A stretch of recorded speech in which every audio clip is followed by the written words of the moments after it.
Chapter 424. Giving Face to Seniors Over 6 Million Years Old. A Free Immortal. A lifespan of 50 million years. The ultimate lifespan of 100 million years. Truly worthy of being the current lord of the immortal dynasty. Guan looked at Yongxian Emperor, and felt deeply moved as these numbers demonstrated the emperor's formidable power. Wu Ju continued to refer to himself as the Yongxian Emperor, oblivious to the true Yongxian Emperor approaching. The Yongxian Emperor, dressed in a purple robe with a handsome face, exuded a transcendent aura, even without donning the golden robe and crown of an immortal emperor. His eyes were particularly bright and piercing, his brows hardly concealing his pride. The arrogance nurtured over millions of years made him unforgettable at a glance. The Yongxian Emperor did not glance around the second floor, his gaze fixed directly on Guan. He walked towards Guan, reaching Wu Ju's side. And upon hearing the name Yongxian Emperor mentioned, he remained unperturbed.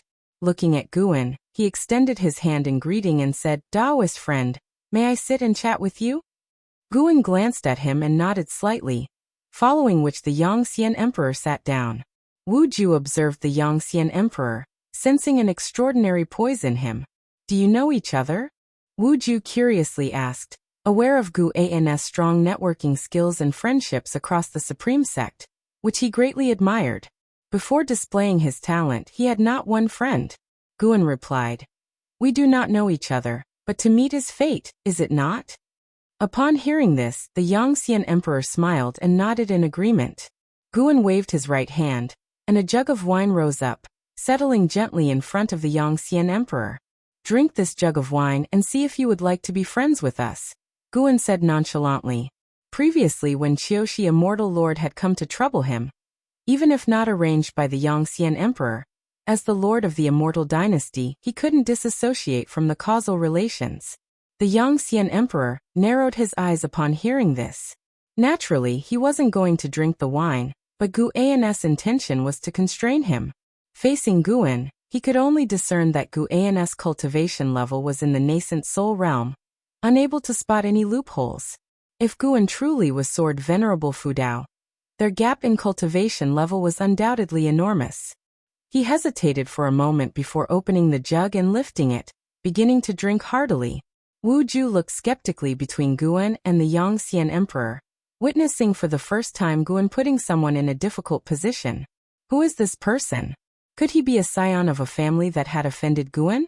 The Yongxian Emperor drank swiftly, and once he set down the jug, Guan picked up a new one and began drinking alone. Seeing this, any trace of discomfort in the Yongxian Emperor's heart instantly dissipated, a smile appearing on his face. Adversaries should resolve and not agitate conflicts. He and Sword Venerable Fudao had no direct enmity. Qiushi Immortal Lord had acted rashly. Although this incident had cost him face, Sword Venerable's power was enough for him to concede some face. Though he was proud and considered his talent unparalleled in the world, he was only several million years old. And beings like Sword Venerable Fudao had likely lived tens of millions, or even hundreds of millions of years. He should yield some respect to his predecessor. After finishing his drink, Guan put down the jug and started making casual conversation with the Yongxian Emperor. The two tactfully avoided revealing their true identities, acting as if genuinely curious about each other. Wu Ju joined in, guided by Guan, and they returned to discussing the Yongxian Emperor. Wu Ju admired the Yongxian Emperor, who had faced interventions from the Holy Court during his tribulation crossing, and had boldly initiated war. Perhaps it was a calculated move, but it was done openly, which he liked about the Yongxian Emperor. For some reason, Guan felt like he was being scolded. "Little bastard who says he isn't straightforward and honorable." The Yongxian Emperor, however, was all smiles, finding Wu Ju more and more agreeable. The three drank and chatted, growing familiar with one another, when Guan sighed. "I feel like we were born in the wrong era. Why does it seem like our generation always faces endless tribulations?" Wu Ju nodded, sharing the sentiment. The Yongxian Emperor said, "Every generation feels like this, remembering only the hardships. But such is life, continuously experiencing trials." He thought Sword Venerable Fudao was hinting at him, and felt compelled to explain. With the immortal dynasty and holy court vying for power, the world seems embroiled in great turmoil, but in fact, friction between the two powers had always existed. To the major sects, the past might have seemed peaceful, but for the common people, every century brought various hardships. It is said when immortals fight, mortals suffer, and the battles between immortal path cultivators also bring disasters to mortals. Our very reason for pursuing immortal cultivation is to withstand the incessant trials that follow, the Yongxian emperor earnestly stated, clearly implying that the turmoil between the immortal dynasty and holy court affected the world's structure. Yet for ordinary beings, it's just a change in who causes their sufferings. Life is always filled with suffering, a common worldly norm. Wu Ju felt this made sense, and remarked thoughtfully, "Who knows how long this tribulation will last? It always feels like it will be difficult to end within 100, or even 1,000 years. Of course, because this great heaven and earth is too vast, far beyond your imagination." In ancient times, when the primordial immortal king unified the great heaven and earth, it took 1,000,000 years. When the holy court rose and swept across the world, pushing back the immortal dynasty, it took 3,000,000 years. The battles of heaven and earth are beyond mortal comprehension. The Yongxian emperor replied, nodding. This response made Wu Ju look at him quizzically. This person seems very knowledgeable. What is his origin? Suddenly, Guan asked, "Do you think in the struggle between the immortal dynasty and holy court, they might both end up weakened, leading to a new ruling power in the great heaven and earth?" Yongxian emperor's expression suddenly turned unnatural, and his gaze toward Guan became complex. Wu Ju frowned and said, "That's not possible, right? Is there any other sect that can compare with them?" "Now there isn't, but what about in 10,000, 100,000, or 1,000,000 years?" Guan shook his head. He paused, then added, "Besides, I've heard that strong beings always descend from outer heaven, and even heavenly demons reincarnate in the mortal world. Couldn't they be preparing their own forces?" Wu Ju frowned, thinking there was reason in Gu An's words. Yongxian emperor's complexion returned to normal. It turned out Sword Venerable Fudao was reminding him of threats from outer heaven. He was actually worried that Sword Venerable Fudao was going to support Supreme Sect. In fact, without Gu An's mention, he had always been worried. The primordial immortal king was the best example. Though a fallen spirit of the immortal dynasty, he knew nothing about it. He even felt that there were unknown forces stirring within the immortal dynasty. He couldn't help but think back to those immortal spirits who had supported him in starting the war, each one of them seeming suspicious. The storyteller's voice continued to spread, but the trio's conversation didn't attract anyone else's attention because the inn was filled with people boasting. However, after drinking for nearly an hour, new guests arrived, recognized Guan, and enthusiastically engaged him in conversation. Since the battle initiated by the primordial immortal king, many knew of the close relationship between Guan and Sword Venerable Fudao. Yongxian emperor watched Guan interacting with the lowly cultivators, and suddenly had a realization. This man was terrifyingly strong, yet he could lower himself to mingle with mortals without them noticing a thing. His Taoist heart was unfathomable. Of course, he didn't think much of this approach since he believed more in the supremacy of the strong. The weak should merely serve as foils to the strong. An hour later, Guan and his companions left the inn, and Guan invited Yongxian Emperor to spend the spring festival in Third Medicine Valley. Yongxian Emperor did not refuse. He also had more to discuss with Guan. Both returned to the Third Medicine Valley. Upon arriving, Yongxian Emperor's gaze became complicated. Divine thought, true immortal. Reincarnation, tribulation aura. And mortals with strong chi blood and not a trace of spiritual power. He even saw 2 reincarnated heavenly demons. Something was off about this valley. The Third Medicine Valley was festively decorated. Even Ji Xiaoyu and the Sun and Moon Netherworld Emperor, who rarely shunned cultivation, were playing chess with disciples everywhere. The Sun and Moon Netherworld Emperor turned his head toward Guan. His pupils contracted sharply on seeing Yongxian Emperor. His first instinct was to flee, but then remembering Gu An's strength, he reassured himself. Guan would protect him. There was no need to be afraid here. Would Yongxian Emperor dare oppose Sword Venerable Fudao? That day, The aura of the primordial immortal king was overwhelmingly strong. Yet he was reduced to ashes before Sword Venerable Fudao. From that day on, Guan was regarded by the Sun and Moon Netherworld Emperor as the most powerful being in the great heavenly spirit land. He even suspected Guan was Shengtian. Apart from Shengtian, who else in the great heavenly spirit land could be so powerful? The Sun and Moon Netherworld Emperor diverted his gaze and continued to play chess with the Nine-Fingered Divine Lord, who was visibly upset and indecisive in his moves. Guan walked further into Medicine Valley, introducing the situation of the Third Medicine Valley to Yangxian Emperor. Yangxian Emperor grew interested in the Third Medicine Valley. Subsequently, Guan asked Longqing to entertain Yangxian Emperor. He had himself to meet Xinjun. Xinjun was messing around in his bookshelf again. Ever since learning about Gu An's strength, Longqing had taken very seriously any tasks given by Guan. This was his chance to perform. He was very enthusiastic with Yangxian Emperor, who found him quite interesting as well. Not sure why, Yangxian Emperor felt that Longqing seemed familiar, as if he had met him in a previous life. He guessed that he might have encountered Longqing's past life.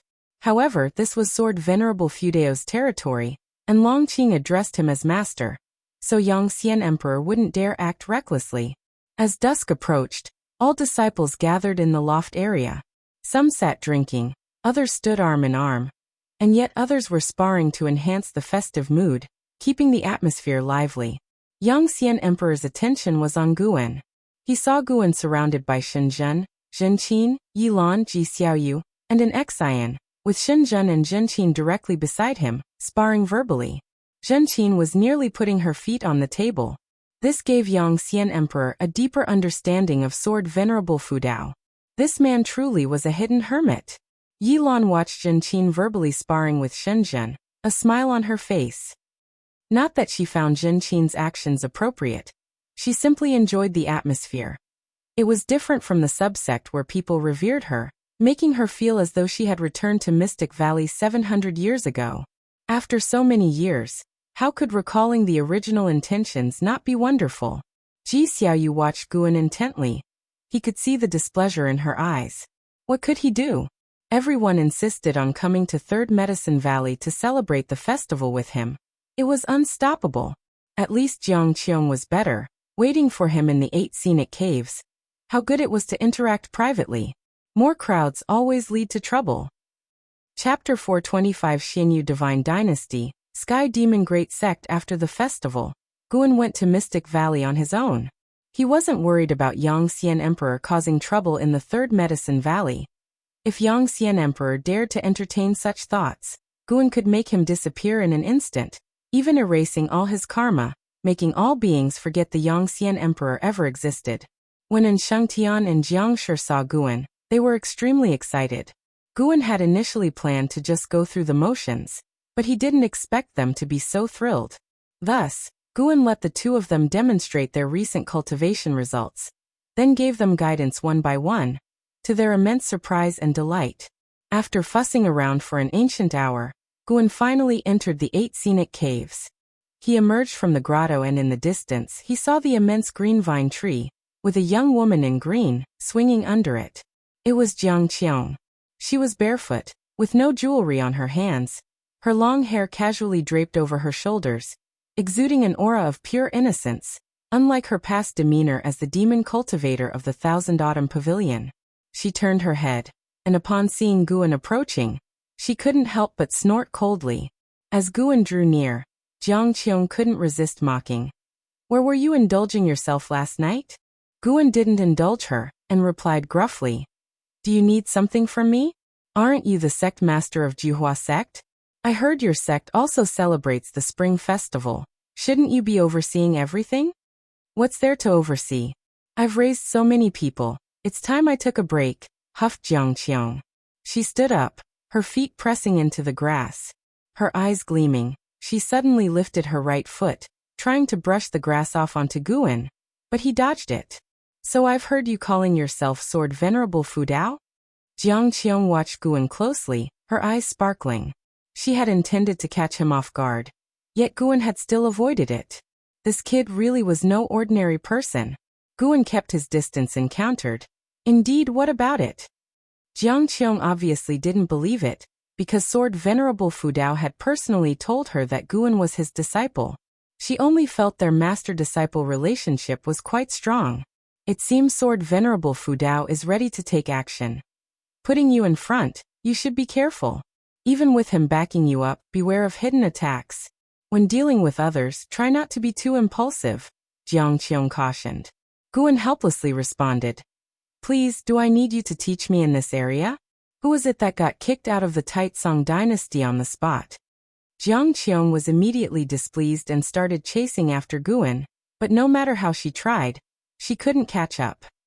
She got serious, chasing Guan at full speed, while he continued to evade her. As the chase went on, Jiang Qiong fell into a profound state, seeing Guan as a series of shadows in her eyes. His figure and step technique seemed so agile and enticing. Who knows how much time had passed? Jiang Qiong suddenly snapped awake to find herself under the green vine tree. While Guan was in front of her, practicing alchemy, she took a deep breath and asked, "What was that just now?" "A step technique. Once mastered, you could be unrivaled in the world," Guan answered casually without turning around. What he had taught was the eternal measuring Heaven Dao step, an advanced version of the stepping path of ages step. Aside from himself, no one else had learned it yet. Towards Yi Lan and Zhen Qin, Guan could only encourage them to pursue their cultivation level as far as possible, and to cultivate other Taoist sorceries only after reaching nirvana. Jiang Qiong was different. Her maximum lifespan was over 5,000 years. She would certainly achieve nirvana, so learning divine skills in advance wouldn't delay her cultivation. "What's it called?" Jiang Qiong asked curiously. Certain such a precise step technique had to be an inheritance from Sword Venerable Fu Dao. Guan glanced at her and said, "Eternal measuring Heaven Dao step. Don't spread it around or it'll bring big trouble, and I mean trouble from beyond this world." Upon hearing this, Jiang Qiong became both nervous and excited. She eagerly pounced towards Guan. She hugged Guan tightly, wanting to plant a kiss on his face, but was blocked by his palm. Instead, she ended up kissing his palm, tickling him. "I haven't loved you for nothing, rest assured. I will definitely succeed," Jiang Qiong said joyfully. Guan pushed her away and said, "Then you'd better start practicing now. To master this divine skill, I'm afraid it might take 1,000 or even 10,000 years." Jiang Qiong didn't believe it and immediately got up to begin her cultivation. Guan turned his gaze back to the pill furnace. Below the pill furnace, the flames flickered, burning out only to reignite, continuously cycling through a state of reincarnation. With time flying like an arrow, Guan once again seated himself in front of the pill furnace, kindled the fire, and turned his head to look. Jiang Qiong's figure shifted about, resembling a white swan, elusive and difficult to track. She suddenly appeared beside Guan, her right hand to her forehead, followed by a fall, her hands clasping Guan's upper body, resting her head on his shoulder. "Why, after 100 years of practice, can I still not even enter the threshold?" Jiang Qiong said in anguish. It had been a century since she had received the eternal measuring Heaven Dao step, and over the years, she diligently cultivated but failed to grasp it, so she came to Guan for advice. She had just demonstrated it, and with her mystic heart realm cultivation level, she couldn't even take 20 steps. Guan remained leaned upon and said, "I've told you before, this divine skill isn't so simple to master. The fact that you can take so many steps already proves your diligence." Jiang Qiong sighed, dispirited. After resting for a while, she brought up worldly affairs. The reincarnation shadows brought by the primordial immortal king wreaked havoc everywhere in the mortal world, and they were given a unified name: Xianyu Wraiths.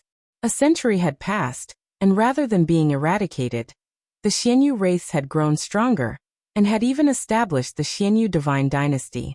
Apart from the Xianyu Divine Dynasty, a sect named the Sky Demon Great Sect appeared in the mortal world, supposedly all reincarnations of heavenly demons. While the Immortal Dynasty and Holy Court were struggling against each other, they spared efforts to confront the Xianyu Divine Dynasty and the Sky Demon Great Sect.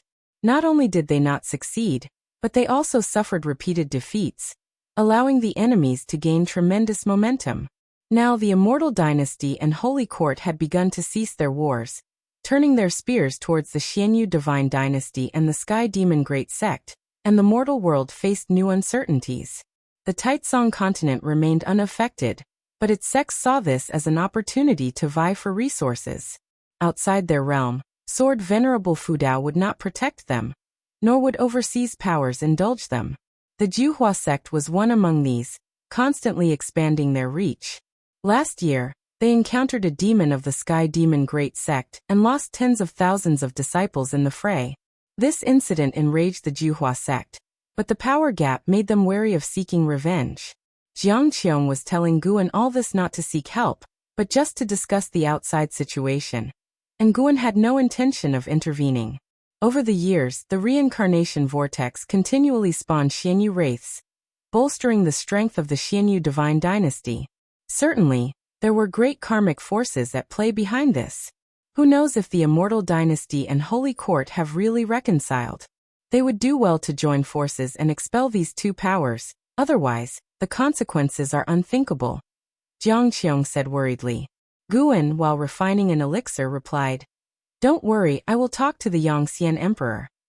Jiang Qiong blinked in surprise and asked, "Are you talking about the sovereign of the Immortal Dynasty?" "Yes, what about it?" "You're bluffing, making it sound as if you can meet him just like that." "You think I can't? Even if you have Sword Venerable Fudao as your mentor, he's far away in the Immortal Dynasty." "It'll take you to meet him today. Why don't you ask him yourself, okay?" Guan rolled his eyes at Jiang Qiong, speaking in a mocking tone. She dared to look down on him. He was no longer the Ji family house servant of yesteryear. He had to show this woman some of his true power. Chapter 426. The Orthodox of Heaven and Earth. Guan brought Jiang Qiong to the Third Medicine Valley, and they made their way to the dojo. Along the way, Jiang Qiong looked around curiously, intrigued by the current state of the Third Medicine Valley. Since the news about Gu An's connection with Sword Venerable Fudao had spread, more people had been coming to the Third Medicine Valley, and the Supreme Sect had expanded it, continuously increasing the number of disciples in the valley. Now, the number of Medicine Valley disciples had surpassed 4,000. At first glance, the Third Medicine Valley seemed like a sect. Jiang Qiong sensed many cultivators with a stronger presence than herself, which made her even more curious about Gu An's current status. Guan approached a senior disciple from behind and tapped him on the shoulder, signaling him to leave. The senior disciple, upon seeing him, immediately felt relieved, quickly stood up to salute, then hurried away.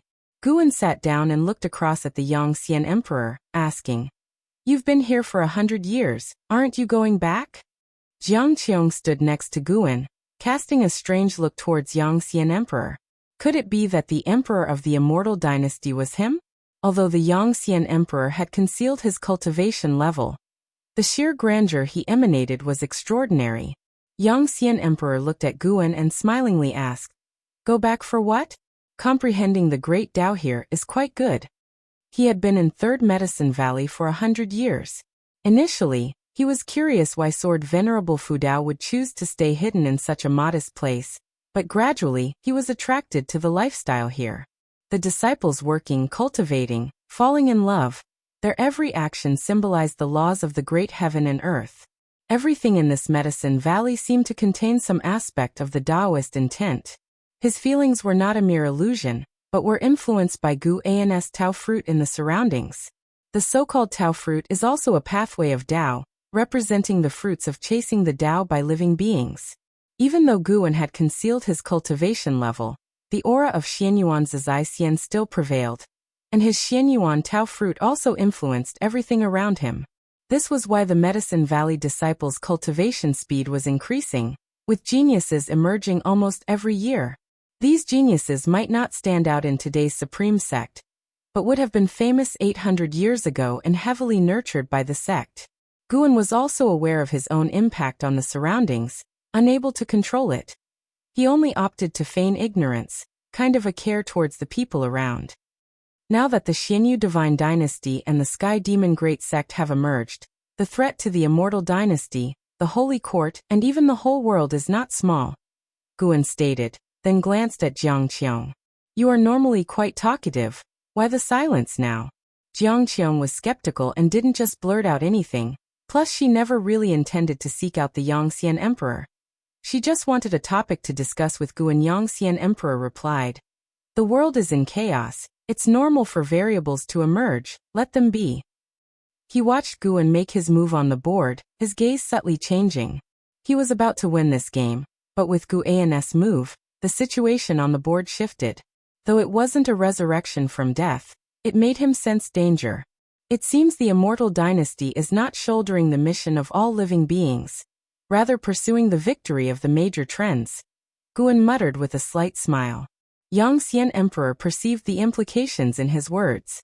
He didn't avoid them but rather said, in different periods, the targets pursued will vary.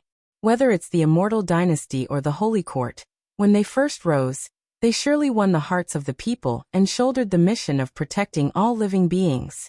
But once you unify the world and become the Lord of all, you will become the common enemy of all beings in misery. There's no power in this world that can satisfy all living beings. From my perspective, the immortal dynasty should pursue other things, like the legitimacy of the great heavenly spirit land. Guan remembered the immortal dynasty's spirits once said that the Holy Court was established by beings from outer heaven. For the immortal dynasty, no matter how well the Holy Court did, they wanted to overturn it, as it concerned the honor and disgrace of the immortal dynasty. Some things are more important than peace. After hearing this, Guan made no comment. Different stances naturally lead to different perspectives on matters. Since Yangxian Emperor was already aware of the chaos in the outside world, that was sufficient. In Guan's eyes, both the immortal dynasty and the Holy Court were headed towards destruction. He could see far into the future. Everything has its destiny, including the current supreme sect he was in. Guan had no intention of making the supreme sect last forever, knowing that one day, as old friends departed, the sect would lose its significance to him. Without the supreme sect, he could still flourish elsewhere. He wasn't worried at all. The deeper he delved into causality and fate, the fewer burdens Guan felt. Of course, Guan did not resist this change in mentality. To live in this world, one should not be entangled by too many emotions and unnecessary worries. Jiang Qiong also pondered the words of Yangxian Emperor, curious about what he meant by the legitimacy of heaven and earth. Guan didn't linger. The current game couldn't be saved, his moves were just for play. He stood up and took Jiang Qiong to leave. Yangxian Emperor watched the few ingenious moves made by Guan, contemplative. A breeze swept into the Medicine Valley, lifting leaves that swirled towards the sky. Spring had departed and summer arrived, warming the lands of great heaven and earth. On this day, Guan rode the blood prison Great Saint, bringing an exile to a mortal-seeking island. The island master, Sun Hanfeng, personally greeted him and soon, Hu Xiaojian arrived too. With Guan's support, Hu Xiaojian, now a cultivator of the void-crossing realm, despite years having passed and their relationship deepening, struggled to hide his excitement and joy in front of Guan, making it difficult for Guan to discern if it was an act. Guan asked Hu Xiaojian to take an exile and the blood prison Great Saint for a stroll, while he discussed matters privately with Sun Hanfeng. With them gone, Sun Hanfeng finally said, Master, demon cultivators from the Sky Demon Great Sect have been infiltrating Immortal-Seeking Island frequently lately. I sense trouble brewing. Only places like the Taitsong continent, protected by mighty beings, were relatively safe. Immortal-Seeking Island, despite its strong foundations, inevitably attracted covetous eyes. Guan had foreseen a tribulation awaiting Immortal-Seeking Island, which was why he had chosen to come. Do not worry, just manage the island calmly, no one will disturb Immortal-Seeking Island. Guan, holding his teacup, replied softly while blowing on the steam. Hearing this, Sun Hanfeng smiled. He was a disciple of Mortal World Peak, arranged by Guan to oversee Immortal-Seeking Island, and treated well by Guan. The benefits he reaped each year were not small, and now he truly valued Immortal-Seeking Island, not wanting mishaps to befall it. Shortly after, Sun Hanfeng brought up various other issues, mostly regarding internal disputes or power struggles on the island. Guan spent most of the time listening, and when Sun Hanfeng asked for advice, he did not hold back his opinions. When Sun Hanfeng finished, Guan gestured for him to leave. After Sun Hanfeng departed, Guan remained seated, looking out toward the blue sky, his gaze reaching beyond the heavens and earth. He was looking at an old friend. Tattered clouds hung like torn fabric across the sky, and figures exuding demonic qi hovered in midair. Among them, one with the most intense demonic qi had a giant red fireball, and deep red chains wriggling like snakes behind him. Their eyes were all fixated on a ruined and solitary island below, where trees were toppled and the ground upheaved, creating a pockmarked landscape. Dressed in black, Leah stood atop a pile of rubble, with a sword in his right hand and Divine Exotic City in his left, while Divine Exotic Immortal Spirit perched on his shoulder. Zhao Xuehe, is that all the capacity you have? Capturing me won't be that easy, Leah taunted loudly, a cold expression between his brows. Zhao Xuehe stood in front of the red fireball, toying with the chains around him, an indifferent expression on his face, as he looked down at Leah. Leah, how long can you last relying on the power of Divine Exotic City? Join the Sky Demon Great Sect. Holy Court is not for you. You must sense the weariness of Holy Court. Without Xingtian, the chaos in Holy Court holds no merit for nurturing you. Leah frowned slightly upon hearing this. He had been in the holy position within Holy Court for many years, but had not reaped significant benefits. Recently, the chief fortune of his position was extracted, making his cultivation unstable. He had no choice but to venture out, partly to clear his mind. As Zhao Xuehe raised his right hand towards the sky, he said, "The sect hierarch of Sky Demon Great Sect has yet to arrive here. When he does, he will transform this realm. There's not much time left for you. If you don't leave Holy Court soon, you'll perish along with it." Leah, frustrated, retorted, "So? Is living a lowly life really better than death?" At this, a fierce light flashed in Zhao Zuhi's eyes. Leah said no more and tossed Divine Exotic City upwards. Quickly enlarging, it enveloped the whole island, emitting black mist from which divine souls and peculiar ghosts emerged, even revealing a colossal figure wielding an axe, instantly suppressing the momentum of the Sky Demon Great Sect's side. Divine Exotic Immortal Spirit stood on Li Ya's shoulder, howling as if taunting the enemy. Zhao Xuehe huffed coldly, placing his right hand to his mouth, beginning to chant a spell. As he chanted, his own mana surged out, entering the red fireball behind him, which spouted explosions of intense flames and weird black spots wriggling on its surface. Just as the ghostly army burst forth from Divine Exotic City, the red fireball suddenly opened a chilling eye, freezing the whole realm as everything came to a standstill. While sipping tea, Guan observed that the Sky Demon Great Sect indeed possessed something powerful.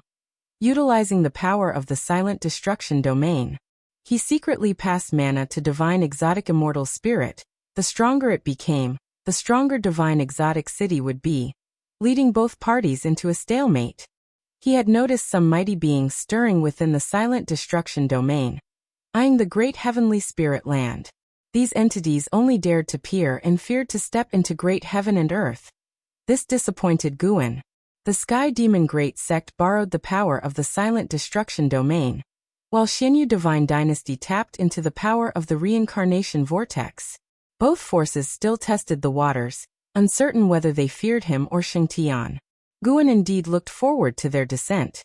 If they provoked him, it would be the perfect time to harvest lifespans. Time swiftly passed. After battling for 2 ancient hours, Leah had escaped the encirclement, barely surviving this tribulation. However, Guan foresaw that Leah would be entangled in vendettas for many years to come. "Senior brother Li, the next millennium won't be easy for you," Guan murmured to himself, then stood up and walked outside the hall. Chapter 427. Divine Emperor's Descent. Autumn breezes wafted through Mystic Valley. Guan sat on a tree branch, looking down at the sparring in the forest below. Jiang Shi and Xingtian were engaged in a close contest of martial moves and movement techniques. The master and disciple evenly matched. Jiang Shi possessed a maximum lifespan of 4,800 years, while Shengxian's lifespan could reach 5,000 years. Talent-wise, there wasn't a large gap between the two. After many years of cultivation, Xingtian had grown significantly. When it came to hand-to-hand combat, he could fight Jiang Shi to a standstill. However, their sparring didn't interest Guan much. Despite watching them, His thoughts were actually on Leah. Since escaping from a desperate situation, Leah had been chased by the Sky Demon Great Sect. Fortunately, no particularly strong entities had set their sights on him yet, and the strongest among his pursuers were only at the wandering immortal realm. Leah was currently engaged in battle. Most followers within the Sky Demon Great Sect were reincarnations of heavenly demons, awakening their original souls, but there were also some infiltrators from outer heaven who had descended as demons, nearly all of whom had cultivation levels above the immortal Tao fourth layer heaven. After years of warfare with the immortal dynasty, the Holy Court's control over outer heaven was weakening. Guan lifted his gaze and saw figures coming and going from the great heavenly spirit land without anyone daring to block them. In such circumstances, the Sky Demon Great Sect was rising swiftly, spreading across the world like a wildfire. Guan's immortal seeking island would be affected in the future as well. Watching Leah battling fiercely, Guan's thoughts drifted to the future, contemplating an appropriate time to reap the growth of the Sky Demon Great Sect. Guan had no intention of blindly playing the savior, but if threatened, or if those he cared about were threatened, he would show no mercy. He lived in seclusion, but that didn't mean he would stand idly by. After observing Leah for a while longer, Guan's gaze shifted toward Hao. Hao was about to undergo nirvana. He was still imprisoned, waiting for the Yangxian Emperor to return. Once released, after his nirvana, Hao would re-emerge into the world, embarking on the path of the heaven-favored. Compared to Leah, Hao's journey would be smooth, continuing his past grace. Guan then turned his attention to other old acquaintances, and as he did, his thoughts suddenly turned to Xiaochuan and Yang Jian. Both had entered the reincarnation vortex, yet there had been no word from them, and Guan could no longer feel the destruction Dao seal on Xiaochuan's soul, indicating a great distance between them. After a long while, Jiangshi came to the base of the tree, looking up to ask, "Master, how did we perform just now?" And Sheng Tian also walked over, expectantly looking up at Guan. Guan withdrew his divine thought, glanced at them, and said thoughtfully, "In truth, both of your growth rates are rapid. You can be considered geniuses. You don't need to be so tense. There's no need to prove anything to me, strong or weak. As long as you don't betray me, I naturally won't abandon you."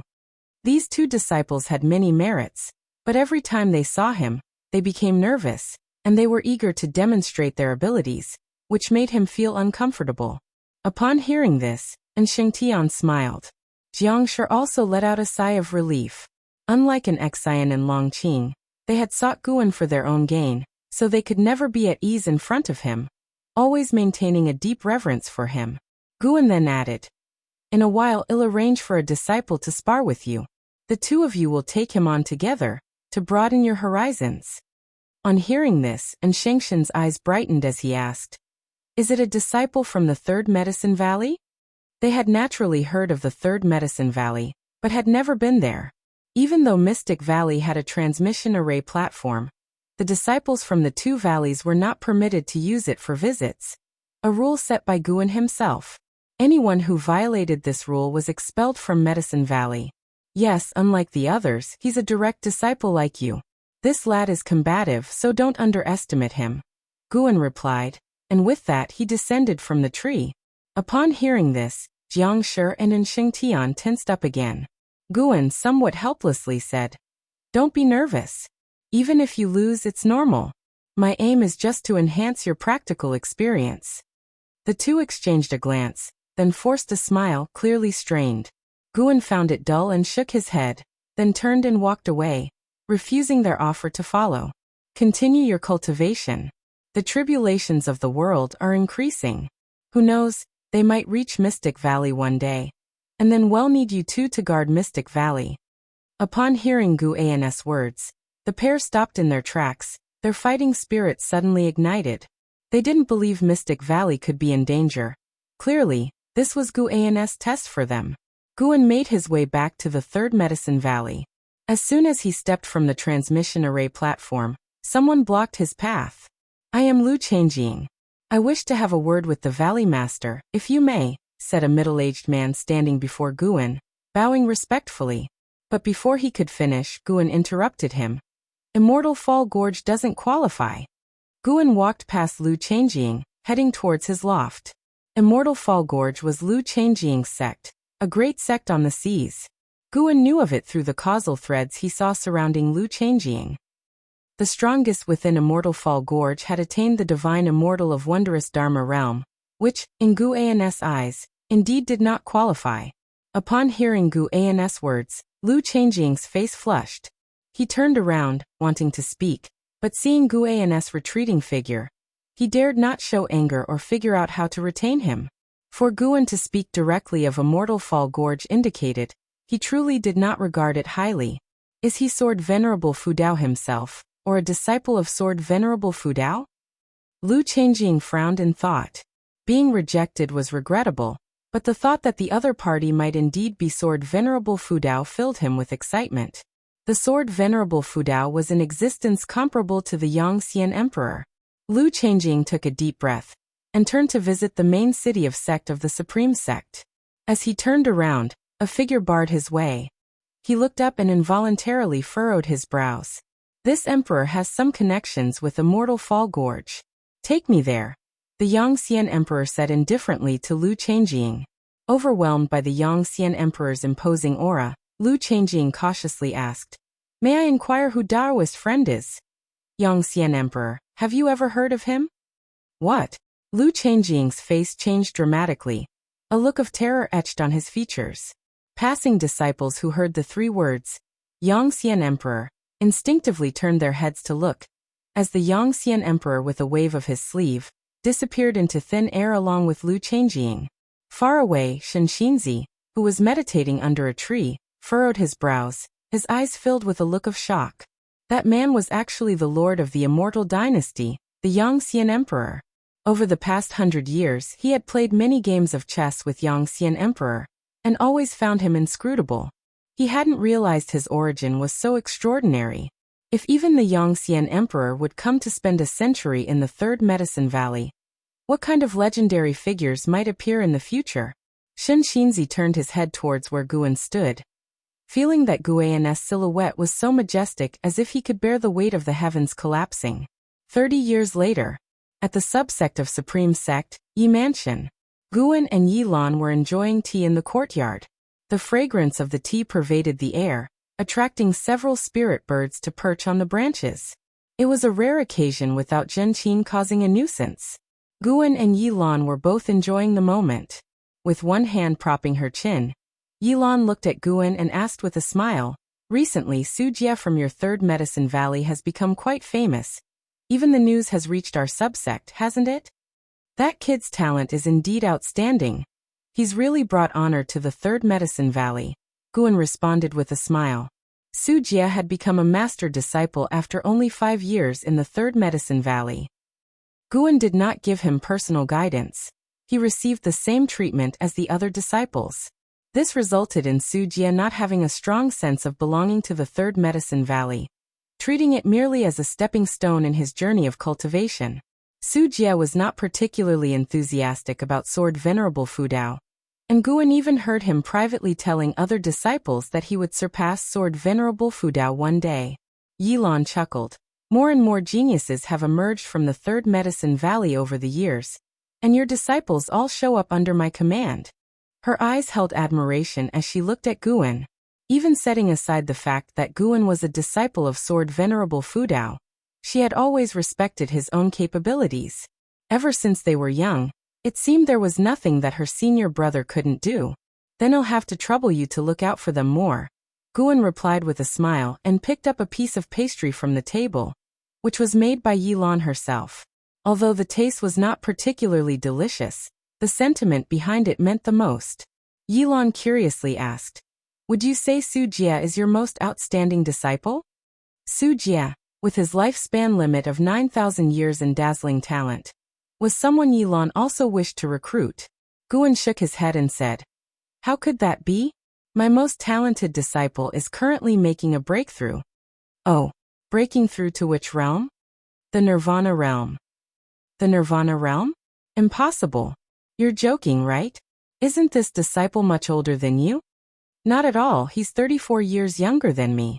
Someone over 800 years old breaking through to the Nirvana realm? I don't believe it. You're teasing me again, Yilan exclaimed with skepticism. She had never heard of anyone succeeding in reaching the Nirvana realm before 1,000 years of age.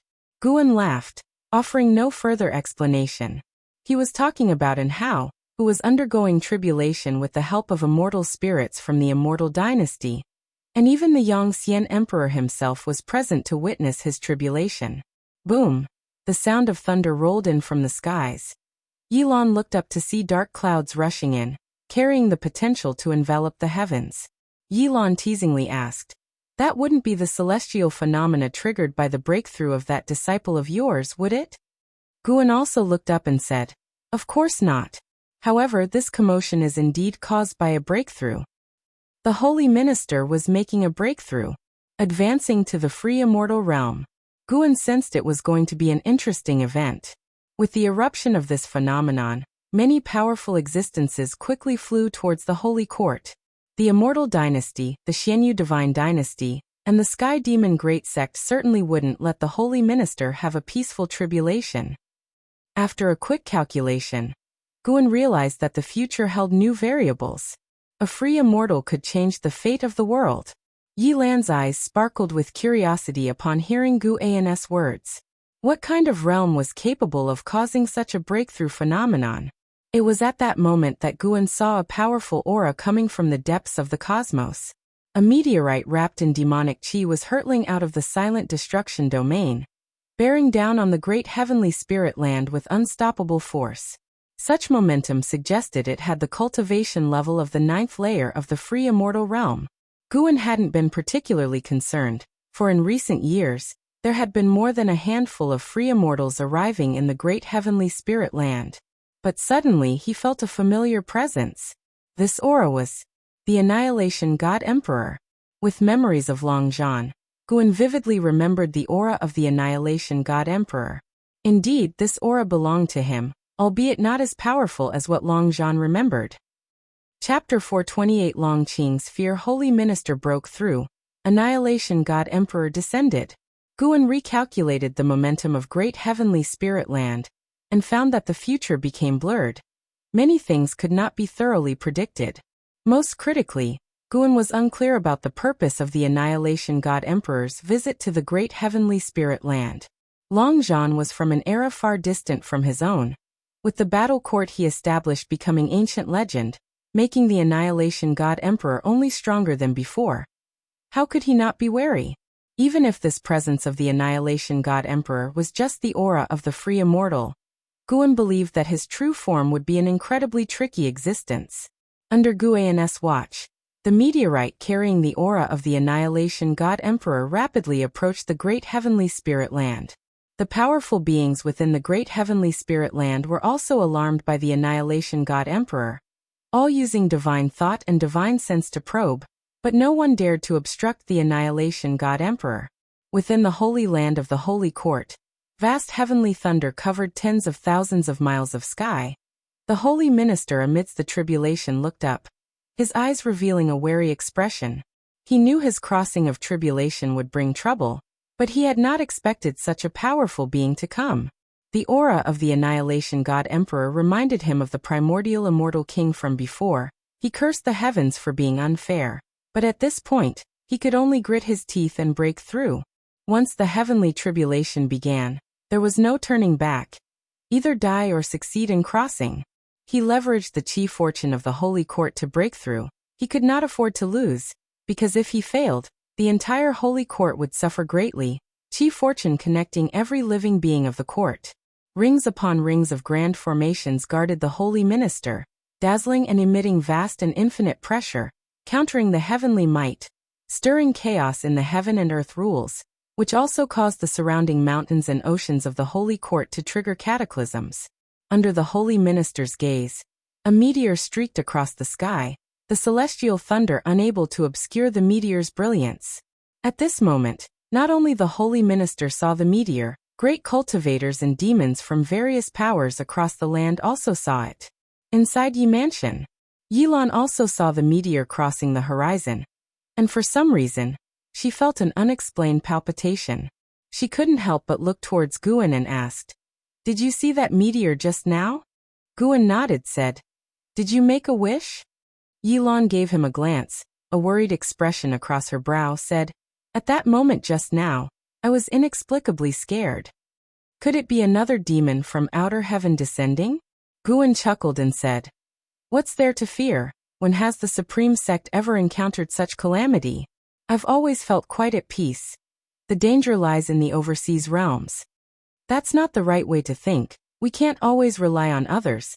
The sword Venerable Fudao will leave eventually." Yilan shook her head. Guan offered comfort, said, "I am the sword Venerable Fudao, don't worry." She laughed upon hearing this, said, "Really?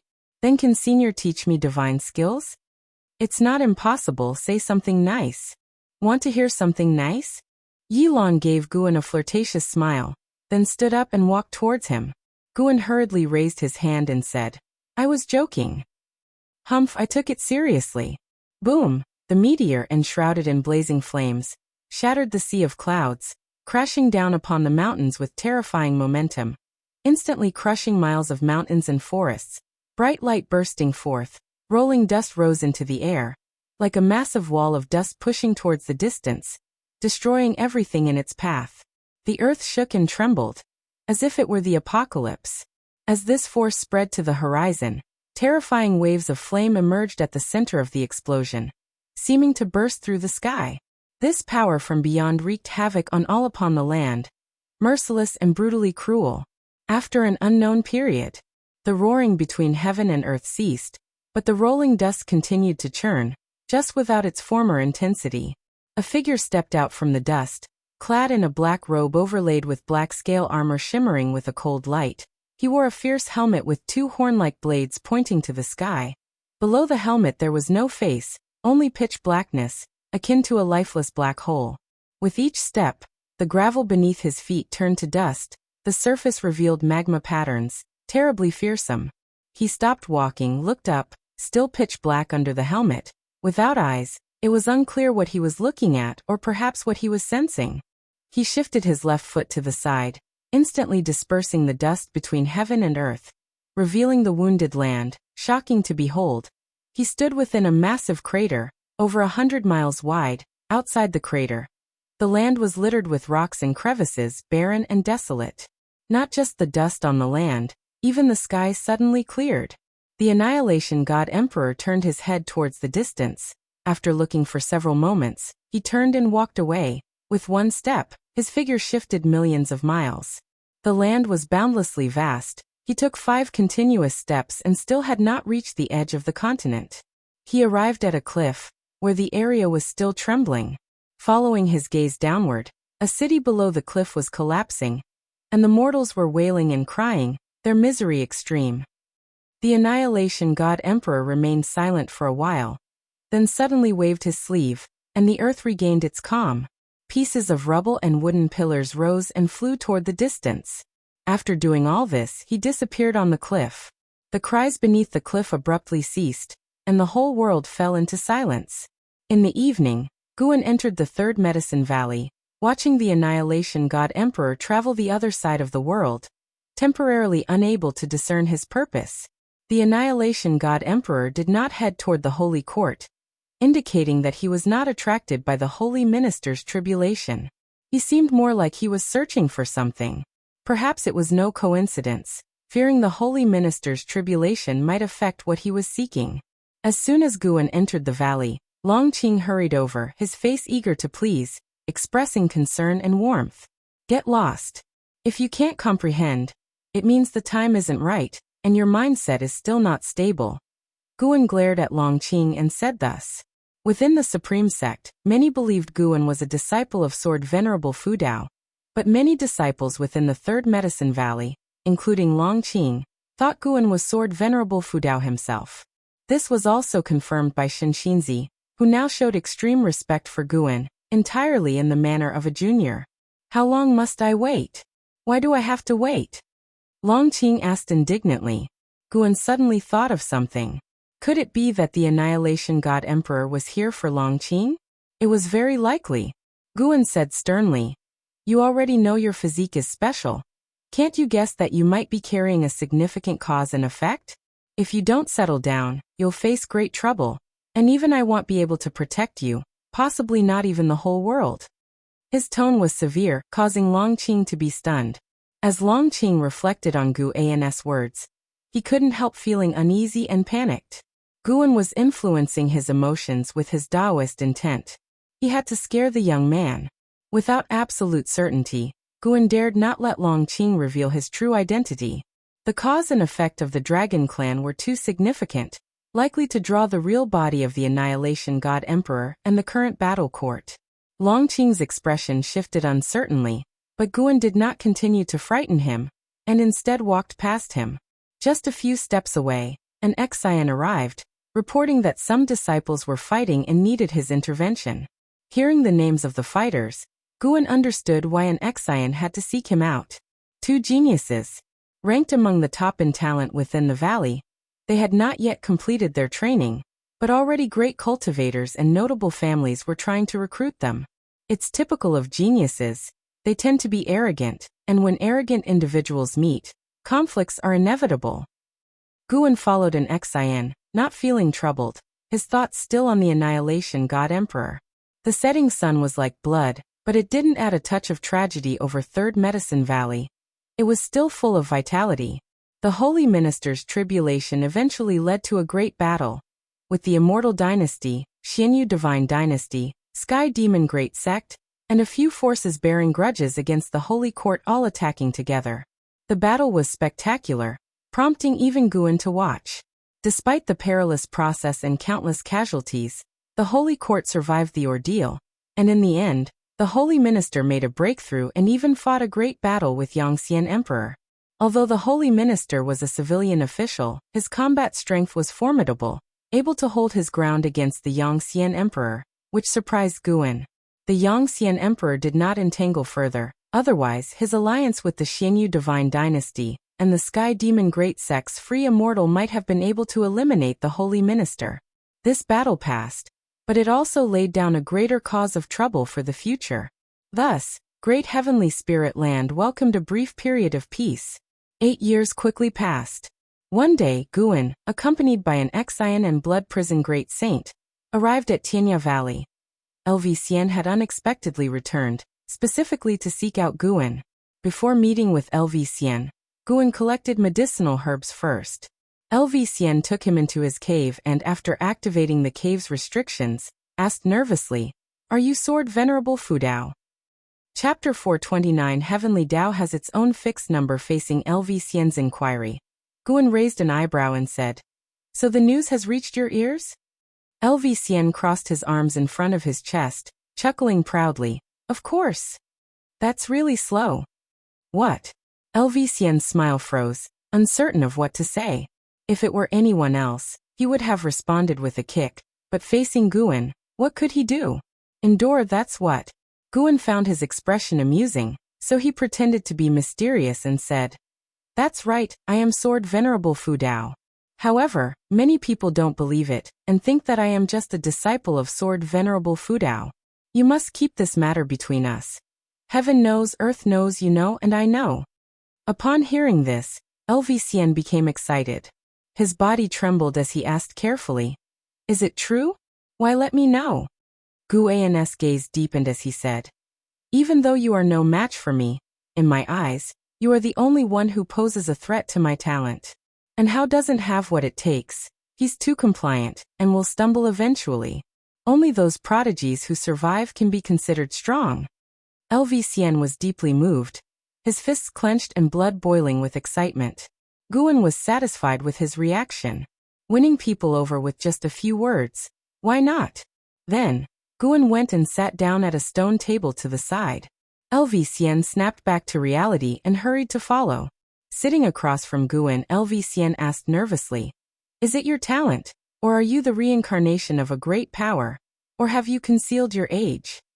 Guan looked at him and replied, "When you reach the Immortal Path realm, you'll understand a stage called Reincarnation Tribulation." Reincarnation Tribulation? LV was captivated just by the name. Guan asked, "You didn't come to find me just to confirm this, did you?" He could guess LV Xian's purpose, but he preferred to hear LV Xian say it himself. LV Xian took a deep breath and said, "The Xianyu divine dynasty has invited me to join. Lately, I've been thinking about breaking away from His Majesty. What's your view on the Xianyu divine dynasty?" Guan knew about the rift between LV Xian and Li Xiandao. As Li Xiandao was becoming stronger, he began to reveal his true nature, like Guan, and became increasingly domineering, which added to the pressure on those around him. Guan replied, "If you want it as a stepping stone, then it indeed is a good place. But if you plan to stay with the Xianyu divine dynasty, they will all go up in smoke." LV Xian's eyes widened as he asked, "The Xianyu divine dynasty will be destroyed?" Guan chuckled. "To be more precise, all the powers of this world will go up in smoke. The old forces will turn to dust." "Including the supreme sect, Taizong dynasty?" "Yes." "Why?" "Because the world has its cycles, and the heavenly Tao has its set parameters." Doesn't that mean all my efforts are meaningless?" LV Xian turned pale, completely disheartened. Guan shook his head, his words laden with profound meaning. "Someone always survives. But think about it. If all the powers of the world disappear and 99% of beings turn to dust, and you survive, then after weathering that period, what will your status be in this world?" Excitement shone on LV Xian's face as he thought more about it. He was so elated at the idea of being one of the supreme beings of the world, that he even ignored how he would survive to that point. His gaze towards Guan changed, filled with admiration. What level of cultivation was needed to foresee such an outcome? He didn't doubt Guan's words because he had also heard legends about the evolution of the world. Many cataclysms had swept through the world since ancient times. From what he could see, the world was far from destruction. At least, there were no signs in sight. Indeed, Sword Venerable Fudao was the most formidable. Even the Yangxian Emperor couldn't compare. LV Xian became exhilarated and started pressing for more information. Guan did not reveal more about the fortune of heaven and earth, but regarding some trivial information that he could disclose, he considered it taking care of LV Baishan's son. Half an ancient hour later, Guan, accompanied by LV Xian, walked out of the cave. Luo Hun watched LV Xian's respectful demeanor, and couldn't help but laugh. This LV Xian was so proud by nature that even the emperor had never been shown such reverence. It was unknown what abilities this young Guan possessed to make a proud figure like LV Xian submit. Luo Hun watched from a distance, then approached them. "Guan, where is the book?" asked Luo Hun as he reached Guan. Guan casually took out Dream of the Red Chamber and handed it to him, saying, "Green Hero Travel will be after a while. The author went out to make a breakthrough." Luo Hun's old face turned red as he said, "What Green Hero Travel? I just like Dream of the Red Chamber." LV Xian asked curiously, "What is Green Hero Travel?" Dream of the Red Chamber. He knew of it because being interested in Guan, he had read all of Guan's writings. An Xian walked over and, hearing their conversation, couldn't help but look at Luo Hun with an odd expression, causing Luo Hun extreme embarrassment, wishing he could find a crack in the ground to hide in. After Guan left Tianya Valley with an Xian and Blood Prison Great Saint, an Xian began disparaging Luo Hun, saying she hadn't expected the esteemed Luo Hun to read such vulgar books. Guan looked ahead, filled with dissatisfaction. Stinking girl, daring to scold indirectly. He'd have to make her suffer a bit when guiding her cultivation later. In the wilderness, a gentle breeze blew. And Hao, dressed like a wandering swordsman, strolled along a mountain path with his hands raised, his sword scabbard resting on his shoulders through the crook of his arm, his head tilted back, looking carefree. After attaining the Nirvana realm, he had completely shed his youthful naivety, and now exuded an inscrutable aura, embodying the elegance of a high-level practitioner. A gust of wind blew towards him from up front, rustling in Hao's hair. His half-closed eyes suddenly opened wide. He looked towards the top of the hill in front of him, where a towering figure stood, its black robe fluttering in the wind. Annihilation God Emperor. And Hao found that he couldn't see the stranger's true face, which meant that the stranger either possessed an extremely high cultivation level, or had some kind of treasure on him. He believed the former was more likely. And Hao, who had traveled far and wide for many years, had encountered many powerful beings, Yet none were as mysterious and formidable as the person before him. He was not afraid and continued walking forward. The Annihilation God Emperor stood still on the hilltop. As An Hao passed by him, the God Emperor suddenly said, "Your life grid is extraordinary. You are destined not to belong to this world." An Hao stopped in his tracks, didn't turn his head, and instead gazed at the distant rugged mountains, asking, "Oh, to which world do I belong then?" "To a higher realm. Once you transcend the 9 heavens of the immortal path, you'll be able to go there." "Is that so? May I ask if your excellency comes from that realm?"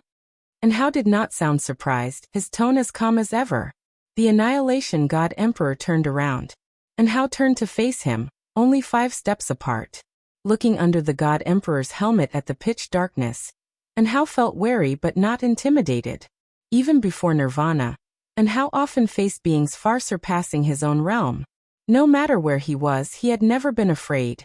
He had long regarded life and death indifferently. Suddenly, a purple vortex appeared under the Annihilation God Emperor's helmet. And Hao unconsciously looked at it, his gaze changing and losing its brightness. Chapter 430. The Strongest Loneliness. And Hao had a dream in which he found himself seated upon an immensely grand chair, with a qilin crawling at his feet and true dragons swirling around his hands. Below him was a radiant starry sky, and figures exuding powerful auras floated beneath him like a series of steps. The sensation was incredibly wonderful. He felt as if he had control over everything and even experienced a sense of loneliness. Immersed in this feeling, he lost track of time. He did not know how much time had passed when suddenly, a dazzling golden light burst from the depth of the universe below and rushed towards him, turning the powerful figures along its path into ash. The golden light shone on An Hao's face, making it feel scorching hot to the point of burning. An Hao suddenly opened his eyes, gasping for breath with sweat covering his forehead, and his pupils still trembling. What met his gaze was the twilight sky, and his eyes instinctively caught the sight of the figure of the Annihilation God Emperor. The Annihilation God Emperor stood nearby, gazing up at the sky, seemingly lost in thought. An Hao sat up and was about to stand when the Annihilation God Emperor's finger pressed on his forehead, rendering him immobile. At that moment, An Hao felt his mana and chi blood freeze, making him extremely uncomfortable. Having reached the Nirvana realm, he had felt so powerful, confident to handle anything. But at that moment he felt as if he had returned to the mortal realm, feeling his own insignificance once again. He looked up at the Annihilation God Emperor, his expression of shock rapidly turning into one of resentment. "You have the same look in your eyes as he did, possessing the same life grid, but you are still far from his level," the Annihilation God Emperor said, looking down at An Hao. An Hao gritted his teeth and asked, "Who is he? His name cannot be mentioned. This entire great heaven and earth cannot bear its consequences. If mentioned, this great heaven and earth would instantaneously turn into nothingness." An Hao's eyes widened. It was the first time he heard of such power. Neither the Yangxian Emperor nor Holy Heaven could achieve such feats. Having traversed so many great heaven and earths, it is rare to encounter someone with such a grand life grid as yours. I grant you a divine skill. Now it remains to be seen how high you can reach. As he spoke, the Annihilation God Emperor's index finger emitted demonic chi, which burrowed into An Hao's forehead. An Hao, unable to move, was extremely nervous. As the demonic chi entered his body, he did not feel any discomfort, which made him even more uneasy. The Annihilation God Emperor withdrew his hand and said, "What you saw earlier were the memories of that being. Remember that sensation. It is the power you must strive with all your might to pursue." With those words, the Annihilation God Emperor vanished from the spot. And Hao, then freed from constraint, swiftly got up. He could no longer sense the presence of the Annihilation God Emperor. Not a trace was left, as if everything he had experienced was just an illusion. Who exactly is he? And Hao furrowed his brows, touching his forehead subconsciously, feeling that he had gotten himself into big trouble. Meanwhile, far away in the Third Medicine Valley, Guan withdrew his gaze. When the Annihilation God Emperor approached An Hao, he had been paying attention. This Annihilation God Emperor was merely a free immortal in terms of cultivation level. If he dared to harm An Hao, Guan could eradicate him even faster. But it seemed as though the Annihilation God Emperor intended to bring an opportunity to Enhao. After the Annihilation God Emperor left, Guan checked Enhao's fate once more and found that his future had changed. Enhao was already on the path of the chosen, but after receiving the legacy from the Annihilation God Emperor, Enhao grew even stronger, which reminded Guan of Long Zhan and Lu Han, who could just barely surpass him. What exactly is the origin of the Annihilation God Emperor? What does a higher realm refer to? Guan looked up, and beyond the outer heaven was the universe, surrounded by the silent destruction domain. The entire universe seemed infinitely vast, with no end to be seen in any direction. His gaze involuntarily fell upon the boundary gate, guarded by the heavenly spirit god. Perhaps to reach beyond the universe, one must pass through that gate. But, approaching the boundary gate would mean destruction by the heavenly spirit god. A terrifying existence capable of effortlessly annihilating the Taoist hidden immortal. Guan then thought of the immortals he had encountered. It seemed that there were even more terrifying and vast beings above the immortal path. Master, the sect leader is here to see you. A disciple ran up to Guan and whispered. Guan, standing in front of a wooden railing, withdrew his gaze and nodded to the disciple, then walked towards his loft. Returning to the room, Guan saw LV Baitian, who immediately rose to greet him. I've told you so many times, there's no need for such formality, it feels so alienating, Guan complained. As LV Baitian watched him walk over and sit down, he finally spoke. I was ignorant before. Knowing your true identity now, proper courtesy must be observed. Guan's face remained unchanged, but he was pleased inside. Old LV really understood people's hearts. He invited LV Baitian to sit, and asked why he had come. Your disciple Sujia had a conflict with a family. It was a misunderstanding, and I have had the family release him, and have tried hard to ease the relationship. However, Sujia is still unhappy, LV Baitian began, his face showing helplessness as he spoke. Due to the prior incident with the Wu Ju, LV Baitian dared not be careless. With such extraordinary talent, Sujia likely had Guan's guidance behind him. He had to handle the situation carefully. Guan replied nonchalantly, if he's unhappy, so be it. The supreme sect must not indulge him. LV Baitian pondered the underlying meaning of Guan's words and responded, he's still young after all, and his talent is indeed rare. He reminds me of Enhao in his earlier years. Mentioning Enhao made him think of an Xian, and his expression turned strange. When many things were connected, they seemed so absurd. He also wondered what Enhao's feelings would be if he knew all this. Enhao didn't know who his own master was, only knowing that his master had transformed into Sword Venerable Fudao. Are there a shortage of geniuses in this world now? Just treat him normally, no need to consider me. He is just a passerby from the Third Medicine Valley and has not truly become my disciple, Guan said carelessly. Hearing this, LV Baitian became even more interested in Sujia. Without the guidance of Sword Venerable Fudao, Sujia had still shown such talent. Such a genius must be properly cultivated. The key was to bring him under his command, to become his strength.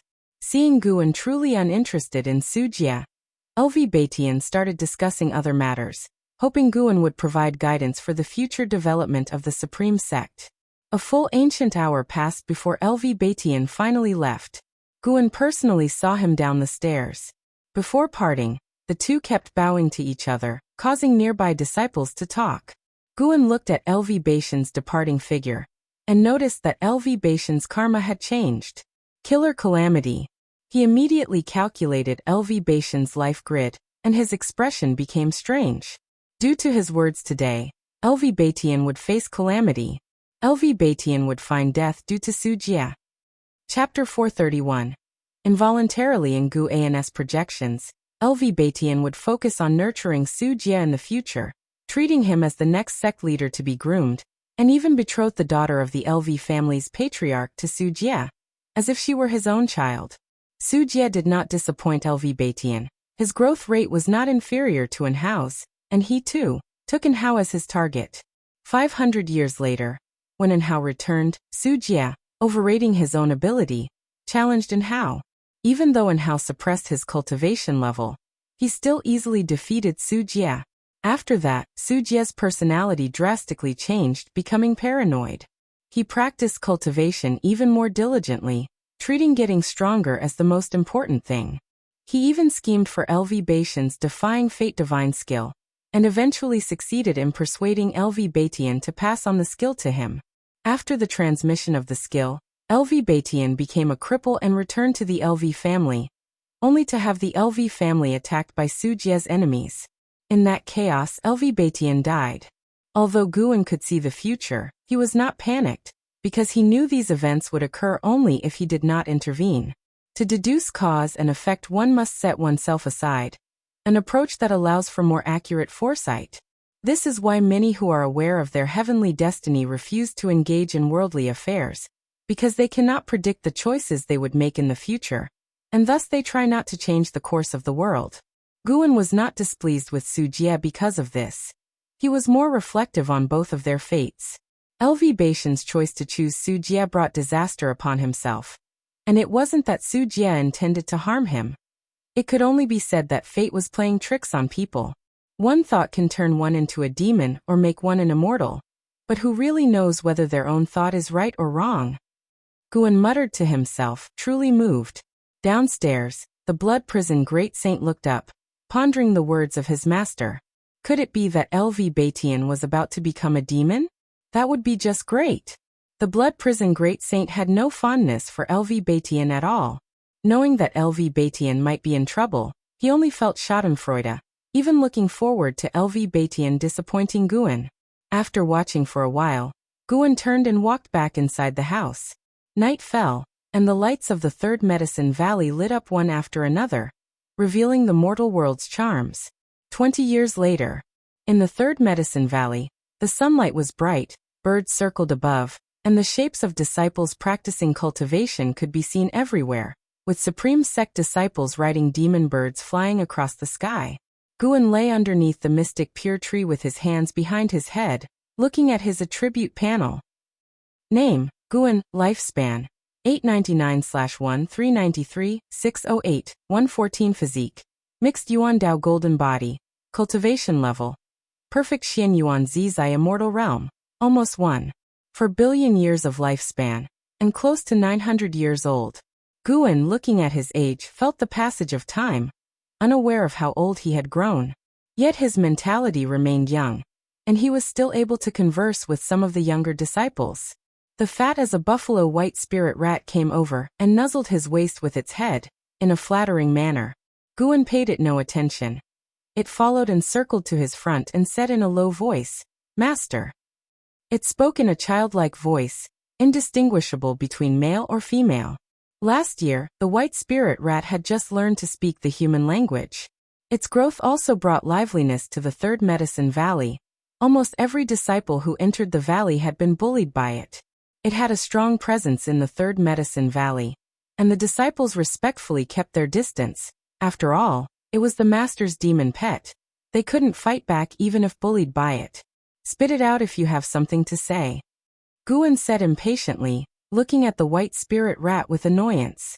The creature had recently been pestering him to raise a batch of female rabbit demons, which he found quite disgraceful.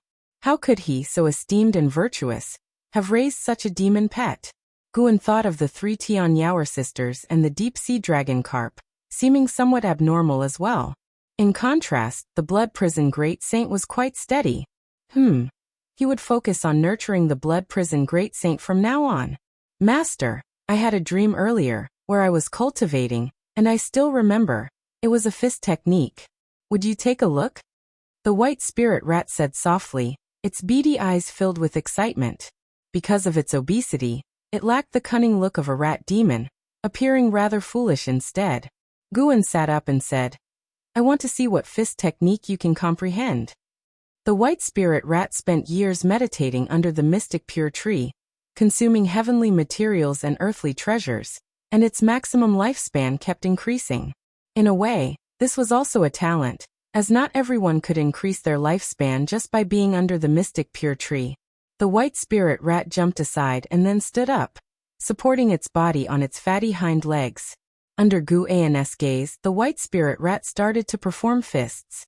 As it threw its punches, Gusts of wind kicked up the grass, drawing the attention of nearby disciples.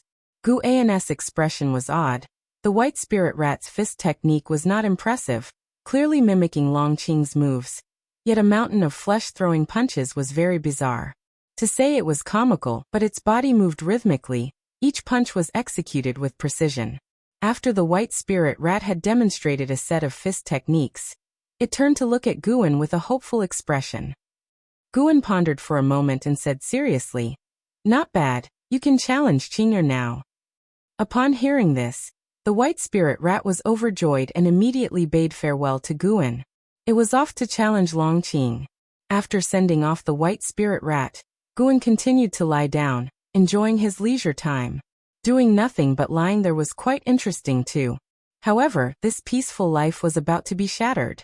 The Annihilation God Emperor, who had been traveling the mortal world, had already arrived at the Supreme Sect. Judging by his pace, it would only be a matter of time before he entered the Third Medicine Valley. Wherever the Annihilation God Emperor went among crowds, he would disguise himself as a cultivator. And so he did at the Supreme Sect. With 1,000 faces for 1,000 people, no one could remember the visage he had transformed into. Time continued to pass. An ancient hour later, a figure entered the Third Medicine Valley. A man in blue clothes with an ordinary face and no eye-catching magic artifacts adorning him. It was the Annihilation God Emperor. As he stepped into the Third Medicine Valley, he looked around, as if in search of something. A disciple approached to greet him, and inquired about his business. The Medicine Valley disciple was very polite and did not posture. The Annihilation God Emperor said, "I'm looking for Ji Xiaoyu." Ji Xiaoyu? The Medicine Valley disciple paused, thought for a while, and then remembered saying, "Elder Ji has been in seclusion for many years and has not seen anyone. I have been here at Medicine Valley for many years without having seen her. It's fine, I'll just look around.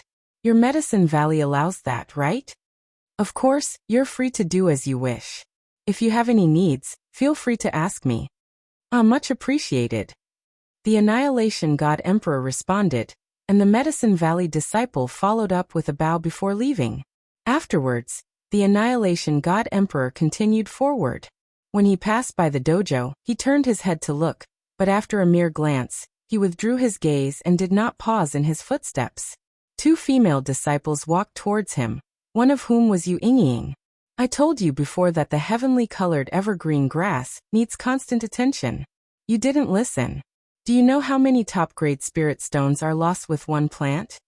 Yu Yingying complained, while the woman beside her was almost crying, her lips quivering. As the Annihilation God Emperor was about to pass by Yu Yingying, he suddenly said, "For one facing imminent death, you've managed to live quite tenaciously." Upon hearing this, Yu Yingying stopped in her tracks, looking suspiciously at the Annihilation God Emperor. She knew that she was a reincarnation of a heavenly demon, and with Guan's help over the years, her cultivation level had been continuously growing. Although not a genius, at least she was far from her lifespan's limit. Hearing the words of the Annihilation God Emperor, Yu Yingying instinctively panicked. "Are you talking to me?" Yu Yingying stared at the Annihilation God Emperor and asked. The Annihilation God Emperor did not stop, continuing on his way, leaving behind a perplexing comment for Yu Yingying. "Cherish the present. There will come a time when you are powerless to control your fate." A time when she is powerless to control her fate? Yu Yingying furrowed her brows, immediately feeling uneasy. The Annihilation God Emperor eventually reached Guan's pavilion, where the Blood Prison Great Saint looked up at him. His eyes filled with curiosity. "Reincarnation Path Emperor, aren't you going to show yourself?" The Annihilation God Emperor spoke, saying words that Shinxinzi, who was eavesdropping from afar, could not hear. After hearing what the Annihilation God Emperor had said to Yu Yingying, Shinxinzi became curious and puzzled about him. But unfortunately, the Annihilation God Emperor did not allow his eavesdropping to continue. "Reincarnation Path Emperor?" The Blood Prison Great Saint promptly stood up, watching the Annihilation God Emperor warily. The Annihilation God Emperor glanced at him and said, "Future Great Saint, sit down. Pretend you saw nothing, heard nothing. My future identity has been seen through by him? He is a real master. How extraordinary." Blood Prison Great Saint's heart raced with excitement as he began to fantasize about his own future greatness. He was not afraid of the Annihilation God Emperor Chaos. Chapter 432. 10 million incarnations. While the Blood Prison Great Saint was still lost in his vivid fantasies, Ji Xiaoyu's room door opened.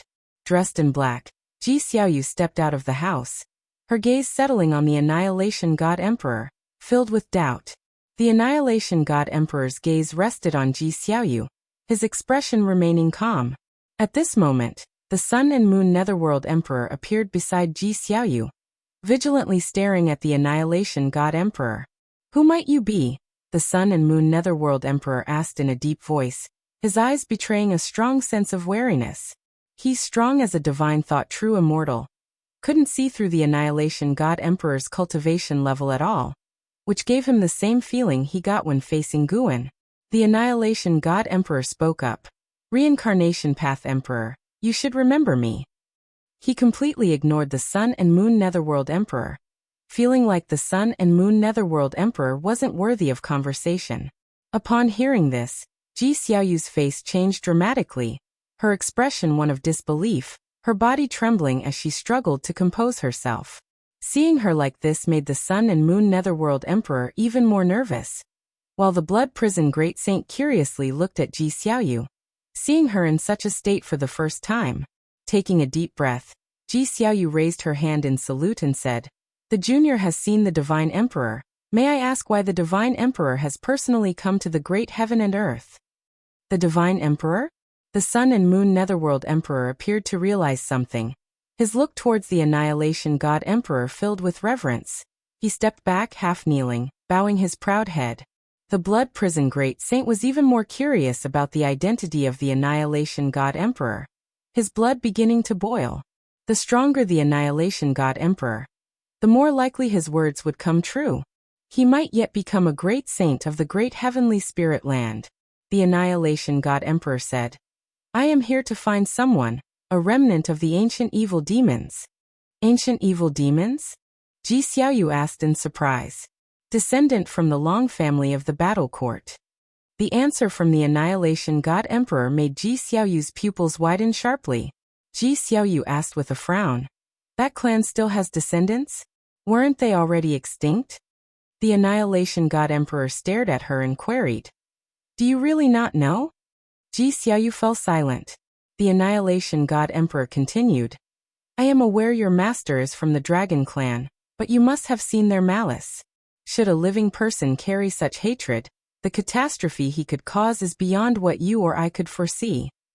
That would not be a catastrophe for one great heaven and earth, but a crisis for the entire universe." Ji Xiaoyu replied, "I really don't know, and currently I am undergoing the reincarnation tribulation. I have memories, but not the genuine feelings of my true self." The Annihilation God Emperor turned around, his gaze sweeping over the Third Medicine Valley. Ji Xiaoyu followed his gaze, her heart suddenly trembling as she realized his gaze had fallen on Guan. Guan lay beneath the mystic pure tree, his eyes covered by leaves, as if he were sleeping. The Annihilation God Emperor looked at Guan, pausing for a while before shifting his gaze elsewhere. Ji Xiaoyu didn't dare disturb him, waiting for him to speak. If she felt this way, the Sun and Moon Netherworld Emperor was no different. After a long time, the Annihilation God Emperor turned his head towards Ji Xiaoyu and said, "Indeed, his aura and causality are nowhere in this land, but I will draw him out. Once you conclude this lifetime, you may come to assist me, and I will not leave you unrewarded." Having said this, the Annihilation God Emperor transformed into his true form, his black robe fluttering, his scale armor glinting with a chilly light, and the darkness beneath his helmet startled the Blood Prison Great Saint enough to widen his eyes. The Sun and Moon Netherworld Emperor glanced over subconsciously, equally intimidated by the Annihilation God Emperor's appearance. The Annihilation God Emperor vanished into thin air. Far away, Shen Xinzi, though unable to hear their conversation, saw the true figure of the Annihilation God Emperor, and was startled, rising involuntarily. Not just him, some curious disciples also witnessed the transformation of the Annihilation God Emperor. However, the sudden disappearance of the Annihilation God Emperor gave them the illusion that they were seeing things. The Sun and Moon Netherworld Emperor stood up, took a step forward and asked in a low voice, "Could it be that one from the legends of the Silent Destruction domain?" Ji Xiaoyu looked up towards the sky and softly said, "Yes, that's the one." The Sun and Moon Netherworld Emperor appeared to be in a trance, and he couldn't help but ask, "Wasn't that just a legend? It actually exists. Your Majesty, what is your relationship with him?" Ji Xiaoyu replied, "I have once received the inheritance he left behind and communicated with his divine thoughts. He could be considered one of my mentors, and this was also the first time I truly saw him. The one just now must have been only an avatar." "Avatar?" The Sun and Moon Netherworld Emperor exclaimed. "Yes, an avatar. He has countless avatars, spread across different worlds, all searching for his own way." Ji Xiaoyu's gaze became distant, as if filled with longing. The Sun and Moon Netherworld Emperor fell silent, equally shaken. The Blood Prison Great Saint, on the other hand, contemptuously thought to himself, "Why doesn't such a powerful being dare to take a walk in front of the Master?" In his view, the Annihilation God Emperor was wary of Guan. Time continued to pass. As dusk approached, Guan sat up. He stretched lazily, having had a very comfortable sleep. He even had a dream, as if he had experienced lifespan samsara. But it was not as real as the memories left by lifespan samsara. This made Guan want to start another round of lifespan samsara. He stood up and walked towards the attic, spotting the white spirit rat on the way, which was looking at him with a plaintive gaze. Guan noticed that one of its legs was twitching, clearly injured. It had been at a disadvantage at Longqing's place. Fortunately, the breakthrough deepened their path of returning primordial spirit. Guan said with a smile, a smug look on his face. Being cautious was always right. When he arrived at the front of his attic, Ji Xiaoyu walked out from inside. "Let's go up to talk." Ji Xiaoyu came up to Guan and suggested in a low voice. After that, she went up the stairs first, with Guan following behind. Once upstairs and in the room, Ji Xiaoyu began to cast spells, setting up restrictions around the room to prevent others from spying, even utilizing the power of the primordial Taoist talisman. "Is it that serious?" Guan feigned surprise. Ji Xiaoyu fixed her gaze on Guan, her eyes complex. Guan touched his face and asked, "What's the matter? Have you awakened memories of your past life? Or rather, have you not gone through reincarnation tribulation at all? Who exactly are you?" Ji Xiaoyu asked softly. Guan laughed and inquired, "Who do you think I am?" Ji Xiaoyu looked at him and said, "You take in orphans and give them the Long surname. Could it be that your real surname is Long?" Suspecting him Longqing, Guan couldn't help but smile wryly. "Wrong guess, I'm actually the ancestor of the Dragon Clan." Guan shook his head and said, "How could that be? My surname is Gu. Giving Longqing the Long surname is because he has it on his back. You've known that all along, haven't you?" Ji Xiaoyu responded, "I have known for a long time, but I've also always had my suspicions. It's okay if you don't admit it, and it's best if you never do because there are beings out there to kill you that have come here. That being is from the ancient legends of the Silent Destruction domain, and may have existed even longer than the Great Heavenly Spirit Land. He is convinced that you are hiding in the Great Heavenly Spirit Land, and he will not rest until he finds you." Guan, resigned, said, "I'm truly not the person you think I am, but I am quite curious about this being you mentioned. Is he very strong?" Chapter 433, Chivalrous Reincarnation, Yangxian. He is naturally very strong, perhaps the most powerful being I remember, and I don't even know how high his Tao level is, but one thing is certain. If he discovers your true identity, or if you offend him, you won't stand a chance. Ji Xiaoyu looked at Guan and spoke seriously, her tone somewhat cold. Guan didn't get angry but was surprised as he asked, "That impressive? Do you admire him?" Ji Xiaoyu frowned and said, "How could that be possible? I am just worried about your safety. He will take action next, and you must practice restraint. Avoid revealing yourself, and try not to make a move if possible." "What kind of move could I make? I'm just an ordinary farming cultivator," said Guan with a shrug. The more he acted like this, the more vexed Ji Xiaoyu became, thinking him too arrogant. Seeing her about to erupt, Guan continued, "Don't worry, I know what I'm doing, and am really not who you think I am." Ji Xiaoyu calmed her emotions and said, "It's good as long as you understand." After that, she released the power of the primordial Taoist talisman and walked past Guan. Guan turned to look at her and asked, "Are you leaving just like that?" "Yes, I need to continue my cultivation," Ji Xiaoyu said without turning back. Guan didn't try to persuade her further. Feeling helpless inside, "I really am not a descendant of the dragon clan." As for the Annihilation God Emperor, he did indeed feel wary, but not towards this Annihilation God Emperor. It was the original one he was cautious of. Guan sat in his own chair and took out a leisure book to distract himself. Regardless, it was a good thing that the Annihilation God Emperor hadn't recognized him as Long Qing, nor had he seen through Long Qing's real identity. It proved that Guan still had time to grow.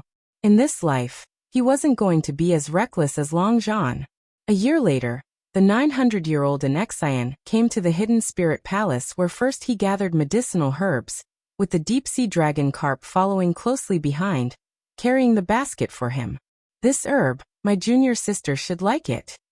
This one for Jiang Qiang, it hasn't been easy for her. These are for Tian Yaoer, she has a big appetite." Guan mumbled to himself while picking the herbs. The deep-sea dragon carp had grown accustomed to this. He didn't speak. With his long hair reaching his feet, wearing white clothes and an elegant demeanor, like a gentle woman, his eyes seemed to hold tenderness, a face full of feminine charm, making it difficult to guess that he was a male demon. When Guan finished gathering, he took the basket and handed a bag of seeds to the deep-sea dragon carp. As the deep-sea dragon carp began to plant the seeds, Guan walked to the entrance of the Hidden Spirit Palace and sat on his rocking chair, taking out a book. The water above shimmered, and the whole dojo was quiet, a perfect atmosphere for reading, occasionally complemented by the sound of whale calls, which struck the soul. An hour later, Guan finished savoring the book in his hand, pressed it to his chest, and started to reflect. The spirit of chivalry is precious. Who says immortal cultivation is only about benefits and lacks chivalry? Guan talked to himself, his tone full of emotion. Having finished reading the Swordman book, he wished to wander the mortal world, live the life of a chivalrous swordsman. However, he had to maintain his schedule of gathering medicinal herbs. If he had his clone do it or squeezed in the time, the experience wouldn't be the same. Forget about it. It's nice to think about. Wait, why not live a chivalrous life in the lifespan samsara? Guan opened his eyes, sprang up, and tucked the book into his chest. It was time to start a new journey. And this wouldn't be a waste of lifespan. Lifespan samsara could enhance his understanding of the Tao rules. His character for this reincarnation shouldn't be so stubborn. He must have a compassionate heart. So Guan thought, and with a thought, a series of prompts appeared before his eyes. You will spend 10 million years of lifespan to initiate a reincarnation evolution. Beginning to connect with the Tao rules. Searching for a reincarnation world. You have the following great heaven and earth choices, pick any one. First, the dark heaven and earth. Second, the Dahong realm. Third, Xianqing great heaven and earth. It's the dark heaven and earth again. Guan really wanted to try his luck with the Black Profound Emperor, but his intuition told him that if he chose Black Profound Emperor this time, the Black Profound Emperor would surely be even more terrifying. Forget it. There's no need to mess around. Since he had chosen a life of chivalry, he should choose a world of lesser strength. Guan thought that the Dahong realm should be weaker than the great heaven and earth. Let it be the Dahong realm. You choose to reincarnate in the Dahong realm. Given that the Tao rules of this world cannot conceal your talent, you will retain the ability to seize lifespan, but you cannot activate the phased functions. Reincarnation evolution begins. In the first year, you were born inside the purple micro-immortal mansion, and you were named Yang Xian by your parents. At the age of 5, your father began to teach you the ways of immortal cultivation. That day, you demonstrated exceptional insight, stunning the purple micro-immortal mansion. At the age of 8, you mastered your family's swordsmanship to great success and comprehended sword intent.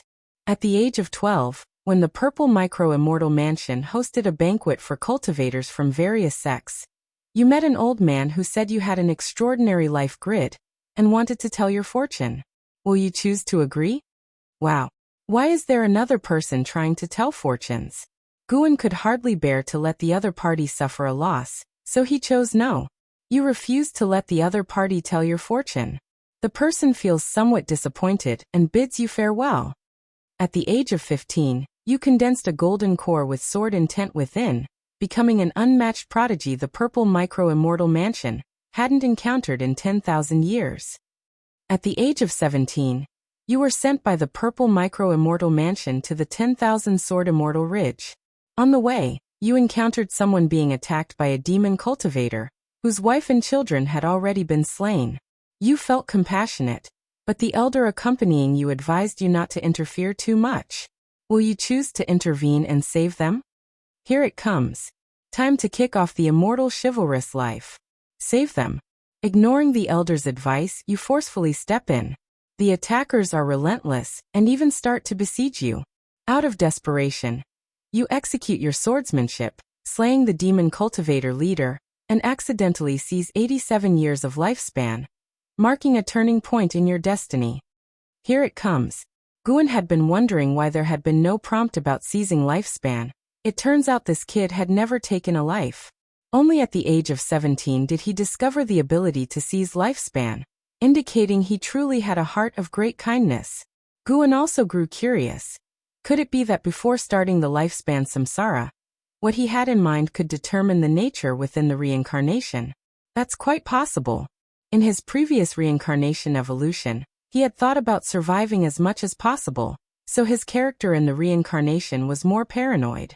At the age of 18, you arrive at the 10,000 sword immortal ridge, where you stand out among the thousands of trialists, and you obtain your first immortal sword in this life, Jinghong.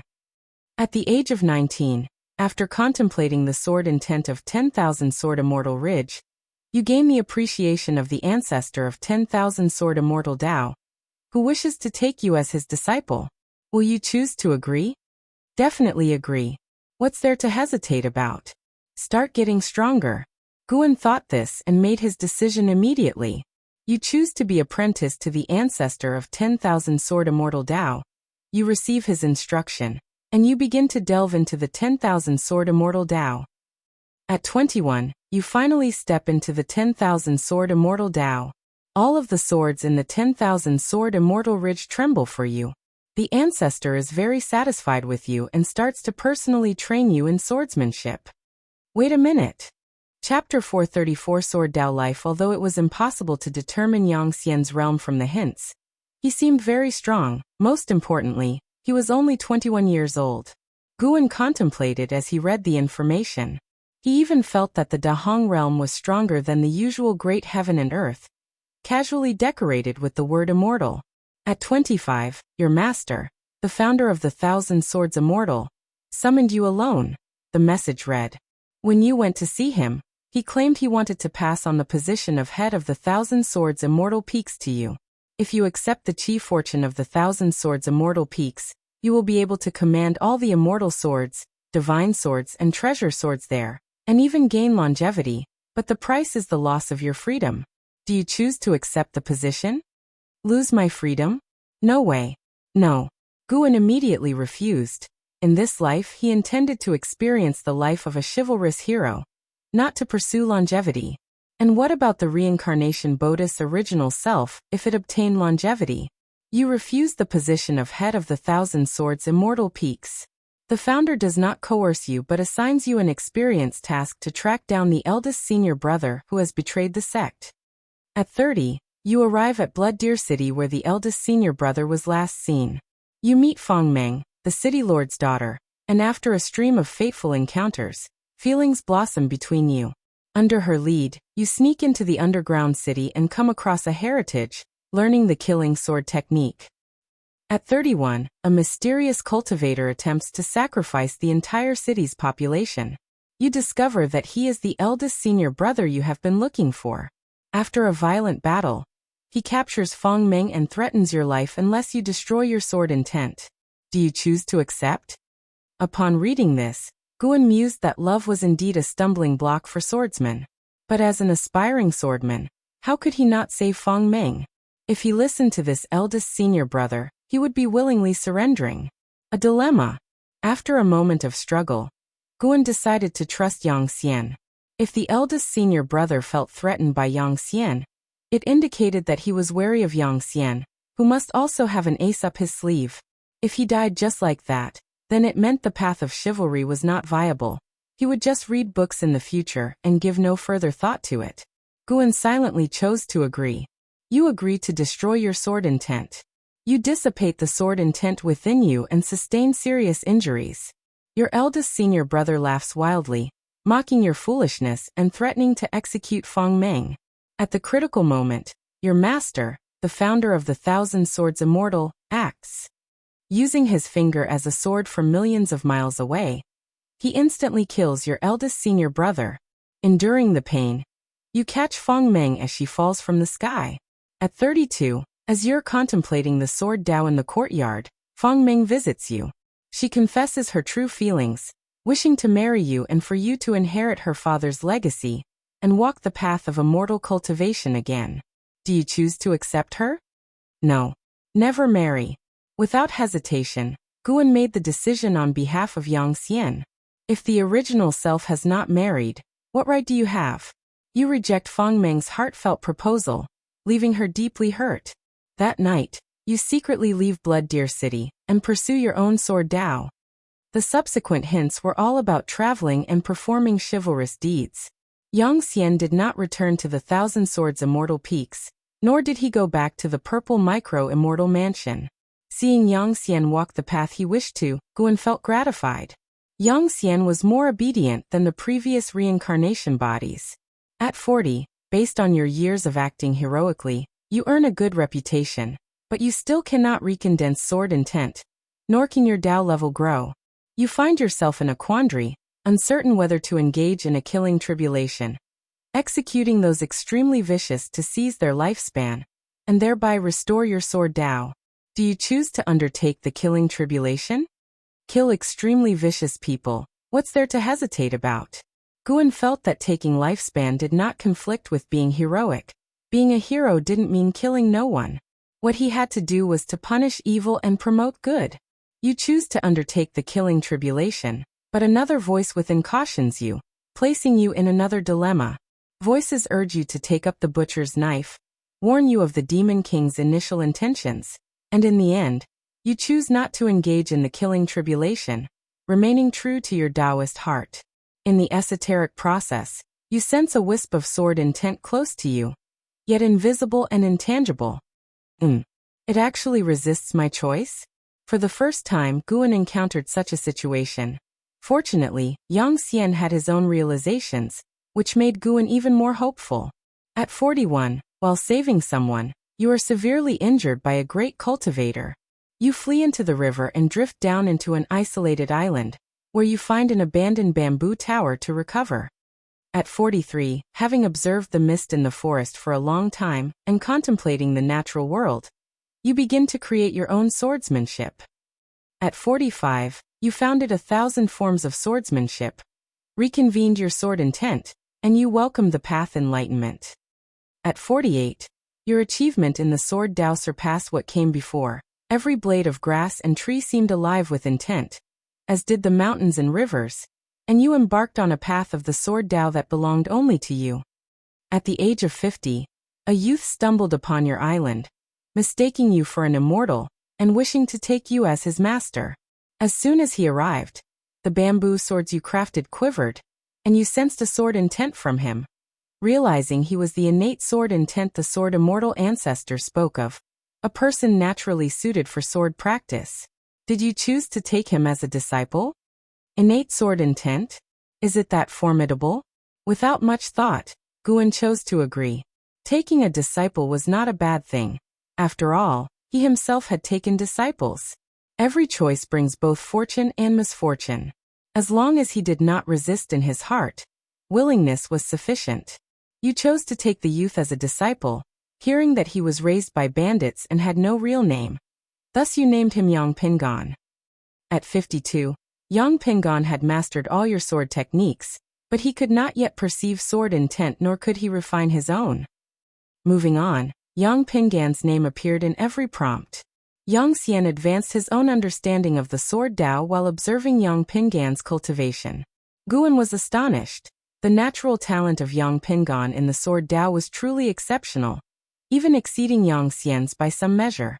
At 60, your sword Dao reached even greater heights. That year, Yang Pingan desired to leave the island to gain experience. Did you choose to allow him to leave? No. Having only practiced for a few years? With such little skill going out, is he seeking death? You disagreed with Yang Pingan's departure. Dissatisfied, Yang Pingan thus agreed to the rule you set.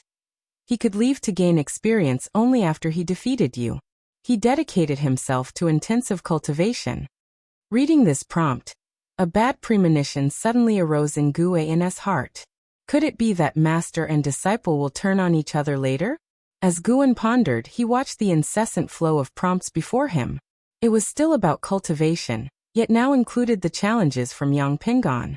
Every 5 years, Yang Pingan would challenge Yang Xian, and according to the prompts, both master and disciple were growing rapidly. At 100, you once again ascended a step in your sword Dao, and your consciousness peered into the sword Dao river. You saw figures standing upon the river, and yearning for it. You drew closer only to encounter one of the figures swinging a sword at you, damaging your sword Dao. Your consciousness retreated back to your body, and you found your sword intent temporarily dispersed, with your internal spiritual power also depleted. At this moment, your disciple Yang Pingan came to challenge you. Did you choose to consent to his challenge? Such terrible timing. Guan wanted to refuse, but on second thought, refusing meant showing weakness.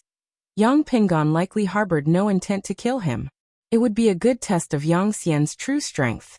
Without sword intent and spiritual power, could Yang Xian still defeat Yang Pingan? You agreed to Yang Pingan's challenge, and after a fierce battle, both of you were injured, with Yang Pingan winning by a narrow margin. He shouted out excitedly, venting out years of repressed frustration. And you could only let him travel the world. Before parting, Yang Pingan gave you 3 deep kowtows, saying he would never forget the kindness of your teachings. At 101, your wounds healed, you reconvened your sword intent and gained new insights. Seeing Yang Xian actually lose, Guan felt helplessly resigned, but thankfully Yang Pingan still had some conscience. The path of practice continued. Yang Xian gave up the ability to seize lifespan, yet his growth rate remained swift. He secluded himself in the deep mountains without wandering out, delving into the sword Dao, his cultivation advancing by leaps and bounds. Yang Pingan, however, did not return again. One prompt followed another. Quickly, time brought Yang Xian to the age of 500. At 507, you attained the accomplishment of perceiving everything in heaven and earth as a sword, and you buried all your swords at the bottom of a lake outside your island. At 508, a masked woman arrived at your island, claiming to be Fang Meng's daughter. Fang Meng was near death, and wished to see you one last time. Did you choose to agree? Fang Meng? She actually had a daughter, but that was normal. Not all women can wait forever, especially since she was rejected by Yang Xian. With a sense of reminiscence in his heart, Guan then fell into hesitation. Chapter 435. Sword Saint Great Hongdao Sky. After much hesitation, Guan still chose to agree. After all, it was Yang Xian's life, and considering the affection between Yang Xian and Fang Meng, even in the absence of love and with old acquaintances departing, a farewell was appropriate. You chose to agree to meet Fang Meng. You packed up and left that same day. In the same year, you arrived in Blood Deer City and saw Fang Meng. She lay on her bed, her face devoid of any color, and you noticed an energy within her similar to sword intent but more complex and eerie. Upon investigation, you learned that Fang Meng had never married. The masked woman was a descendant of the Fang family. With her impending death, Fang Meng sought to test your feelings for her. Understanding the truth, you felt a mix of emotions. At the age of 509, no matter how much you helped, Fang Meng still succumbed to her illness. You stood before her grave in contemplation, standing for months as your hair turned from black to white. Suddenly, you felt a faint energy emanating from Fang Meng's grave, moving towards the distance. Believing this related to her death, you decided to investigate. Before leaving, You engraved wife of Yang Xian on her tombstone. Seeing this, Guan suddenly felt ashamed. Had he originally agreed to marry Feng Meng, would the outcome have been different? The reminder for reincarnation continued. The mysterious energy moved slowly, and along the way, Yang Xian avenged evil and promoted good. His reputation as a virtuous swordman began to spread. He also gradually realized that the people of the world were suffering under the oppression of the dynasty, while the immortal cultivation sects sat idly on their pedestals, not helping the people in misery, but only extracting benefits from the secular world. Thus, Yang Xian continued his charitable journey. Though his enemies grew more numerous, his mastery of the sword Dao was unmatched and unstoppable. Years later, following the mysterious force, he reached the outskirts of the imperial city, discovering bodies of commoners and cultivators piled up outside the city walls, discarded haphazardly into mountains of corpses, a horrifying sight. Seeing that the energy had entered the imperial palace, Yang Xian faced another moment of decision. As the imperial city was closed for a ritual, forbidding entry, Guan chose to forcefully enter. This was not a moment in Yang Xian's life to shrink back. The reminder continued. Forced entry into the imperial city put Yang Xian in a difficult position, but wielding the heavens and the earth as his sword, he managed to enter the palace unharmed. He discovered the source of that energy, the national master of the dynasty, who devoured others' life energy with a miracle skill, including that of Feng Meng, whom he had met briefly. This life energy was then pumped into the emperor to prolong his longevity.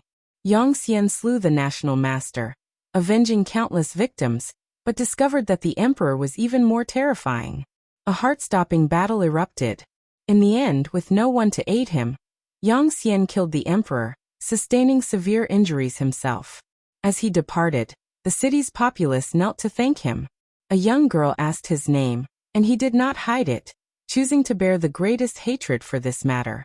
Murderer of the emperor, Yang Xian.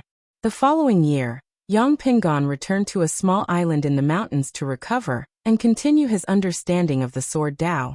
But every few years, people would seek his help, and if their suffering was indeed irredeemable, he would intervene. Time reached Yang Xian's 1000th year, and Guan still could not discern Yang Xian's realm, as the prompts did not specify. However, between the lines, it appeared that Yang Xian had reached the immortal path realm. Yang Xian's opportunities were not many, far less than other reincarnation bodies, and he had never resorted to usurping others' lifespan. His understanding of the Tao came entirely from his own revelations of nature. Guan felt an even stronger sense of enlightenment from him. Of course, his greatest asset was still his talent for combat, as if born solely for warfare. At the age of 1234, a cultivator came to your mountain island, claiming to be a disciple of the sword god, delivering an invitation. Opening the letter, you discovered that the sword god turned out to be your disciple, Yang Pingon, who was about to become the sword master of the heavenly sword sanctuary, and was inviting you to a festival. Do you choose to go? What's the point in going? After so many years of not coming back to see him, now that he is flourishing, he wants to show off his power? Guan directly refused on behalf of Yang Xian. After Yang Xian refused, the cultivator had no choice but to leave. Afterward, another long period of cultivation years ensued. Although there were hardships, Yang Xian always managed to handle them with ease. More and more place names and power names appeared in the hints, which also indicated that Yang Xian's fame was constantly rising. During this period, there were also women who admired Yang Xian, all of whom were refused by Guan. 5,000 years later, someone came to visit Yang Xian, pronouncing his current title, Sword Saint. This title not only praised his strength, but also celebrated his deeds and spirit. No matter how high his cultivation level, Yang Xian preserved his original intentions. When those in suffering sought him out, he would help without asking for anything in return. He had slain a great demon that shocked the world, exposed the evil plans of a reputable sect, and even stopped the demon path from massacring the people of the dynasty. His deeds were widely known and had become legendary. At the age of 9,999, after meditating for 10 years, you finally attained enlightenment, transformed your golden core into a primordial elixir, and achieved the carefree Taoist skill. Wow. A carefree primordial immortal, not even 1,000 years old? What kind of talent is this? Yang Xian didn't possess vast immortal cultivation resources, and didn't even have a great power often giving him guidance. Yet he cultivated so quickly? After becoming a carefree primordial immortal, Yang Xian could do even more. He even came into contact with the greatest evil of the Dahong realm, Dahong Dao Heaven. This was the strongest force in the Dahong realm, located above heaven and earth, like an immortal overseeing all living beings. They took mortal spirits as food, indiscriminately plundered the Dao level of cultivators, all while remaining excellently concealed. Even if someone knew, those with knowledge dared not speak out. Yang Xian was approached by a cultivator, whose family had been slaughtered by the Dahong Dao Heaven for help.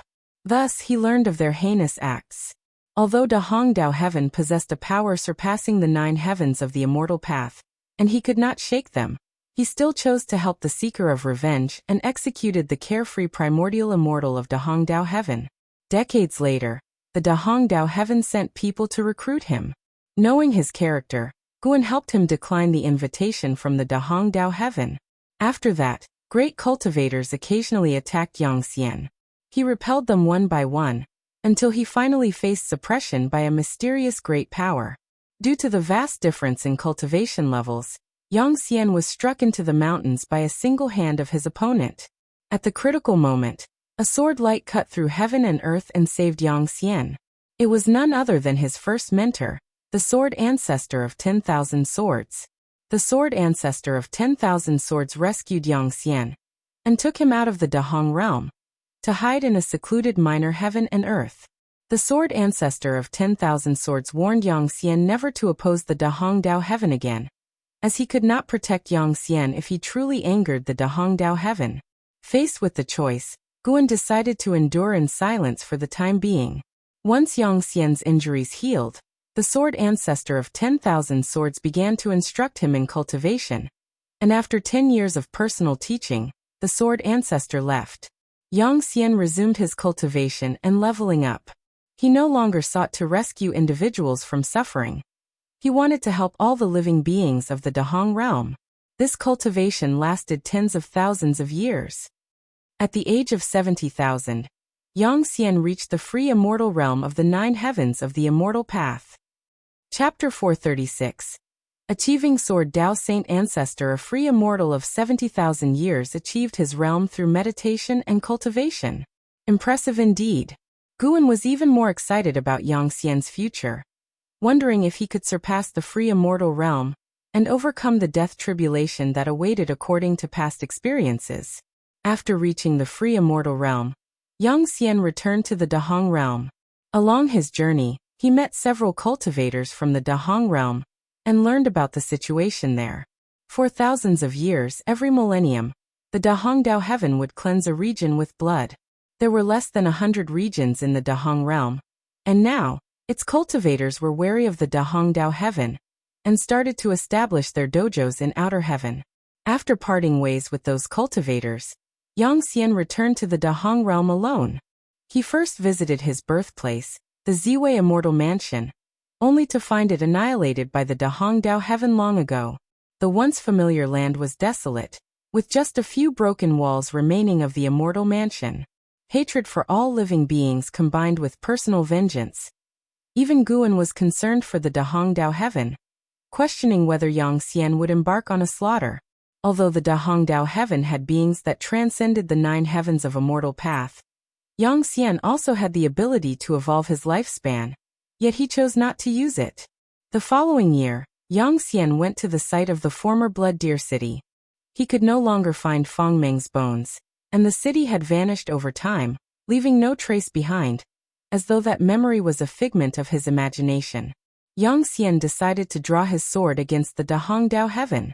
2 years later, Yang Xian descended upon the Hongtian realm of the Dahong Dao Heaven, intending to destroy its chi fortune and dissolve it. For this, he faced an ambush by the Dahong Dao Heaven. During the fierce battle, Yang Xian continuously improved his Sword Dao achievement, making Guan suspect that he had used his lifespan evolution ability. The free immortals of the Dahong Dao Heaven were alarmed. 10 free immortals besieged Yang Xian, But he held his ground, wielding the world's essence as his sword, casting a brilliance that shook the ancient and modern world, even harnessing the power of the Sword Tao River. The Sword Tao River, like the River of Destiny and the River of Time, was a manifestation of the Tao. Mortal spirits could not fathom it. It represented the condensed power of the Sword Tao. Boosted by the Sword Tao River, Yang Xian eliminated the physical bodies of the 10 free immortals in one strike, forcing their divine souls to flee in disarray. Just as Yang Xian was about to destroy the foundation of the Dahong Dao heaven, an ancient being from it descended, a being who surpassed the free immortals, leaving Yang Xian to fend off the attacks as best as he could. When Yang Xian was nearly overwhelmed, the Sword Saint ancestor arrived to aid him and ultimately fell. Yang Xian, in utter fury, awakened his sword heart to a divine level, making heaven and earth tremble. Guan, looking at the prompt before him, could already imagine how dire the situation had been. A battle of free immortals against a Taoist hidden immortal. Without the protection of the Sword Tao River, Yang Xian, no matter how strong, would have met his demise. But this time was different from the past. Yang Xian had an ally. After tens of thousands of years, his disciple Yang Pingon appeared to help. Remarkably, Yang Pingon had also become a free immortal. Together, teacher and student united in their Sword Tao, critically wounded the old ancestor of the Dahong Dao heaven, and forced him to flee beyond the heavens. In the end, Yang Xian and Yang Pingon together destroyed the foundation of the Dahong Dao heaven. The heavenly Tao sensed their action, and grand heavenly Tao merit fell upon them. Their cultivation levels skyrocketed, and they both condensed Tao fruits. Taoist hidden immortal. A Taoist hidden immortal of less than 100,000 years, and moreover, a teacher and student duo. Guan was deeply moved. If he had not taken Yang Pingon as his disciple back then, Yang Xian would likely have died at the hands of the Dahong Dao heaven. The chief fortune of the Dahong Dao heaven dissipated. Its followers scattered and fled. The news spread far and wide. The names of the Sword Saint and Sword God resonated across the world, becoming legends of the Dahong realm. Afterward, Yang Xian chose to leave the Dahong realm. Yang Pingon declared his intention to create a new world order, pledging to protect all living beings personally. Yang Xian gave him a deep, meaningful look, then set out to roam the cosmos beyond the heavens alone.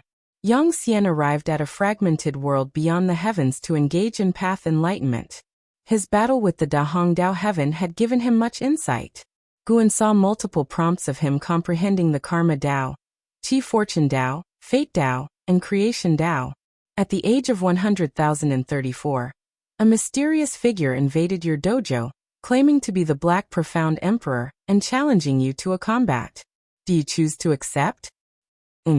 Black Profound Emperor. Guan's spirits lifted at the sight of these 3 words.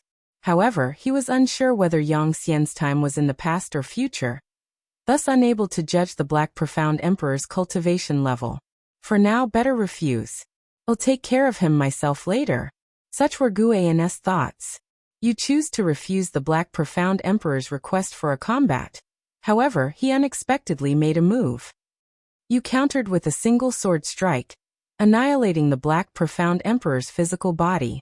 His divine soul manifested in shock and fear, leaving behind a harsh threat before escaping with an Xian Miao method beyond your pursuit, leaving you sinking into contemplation, watching the direction he fled.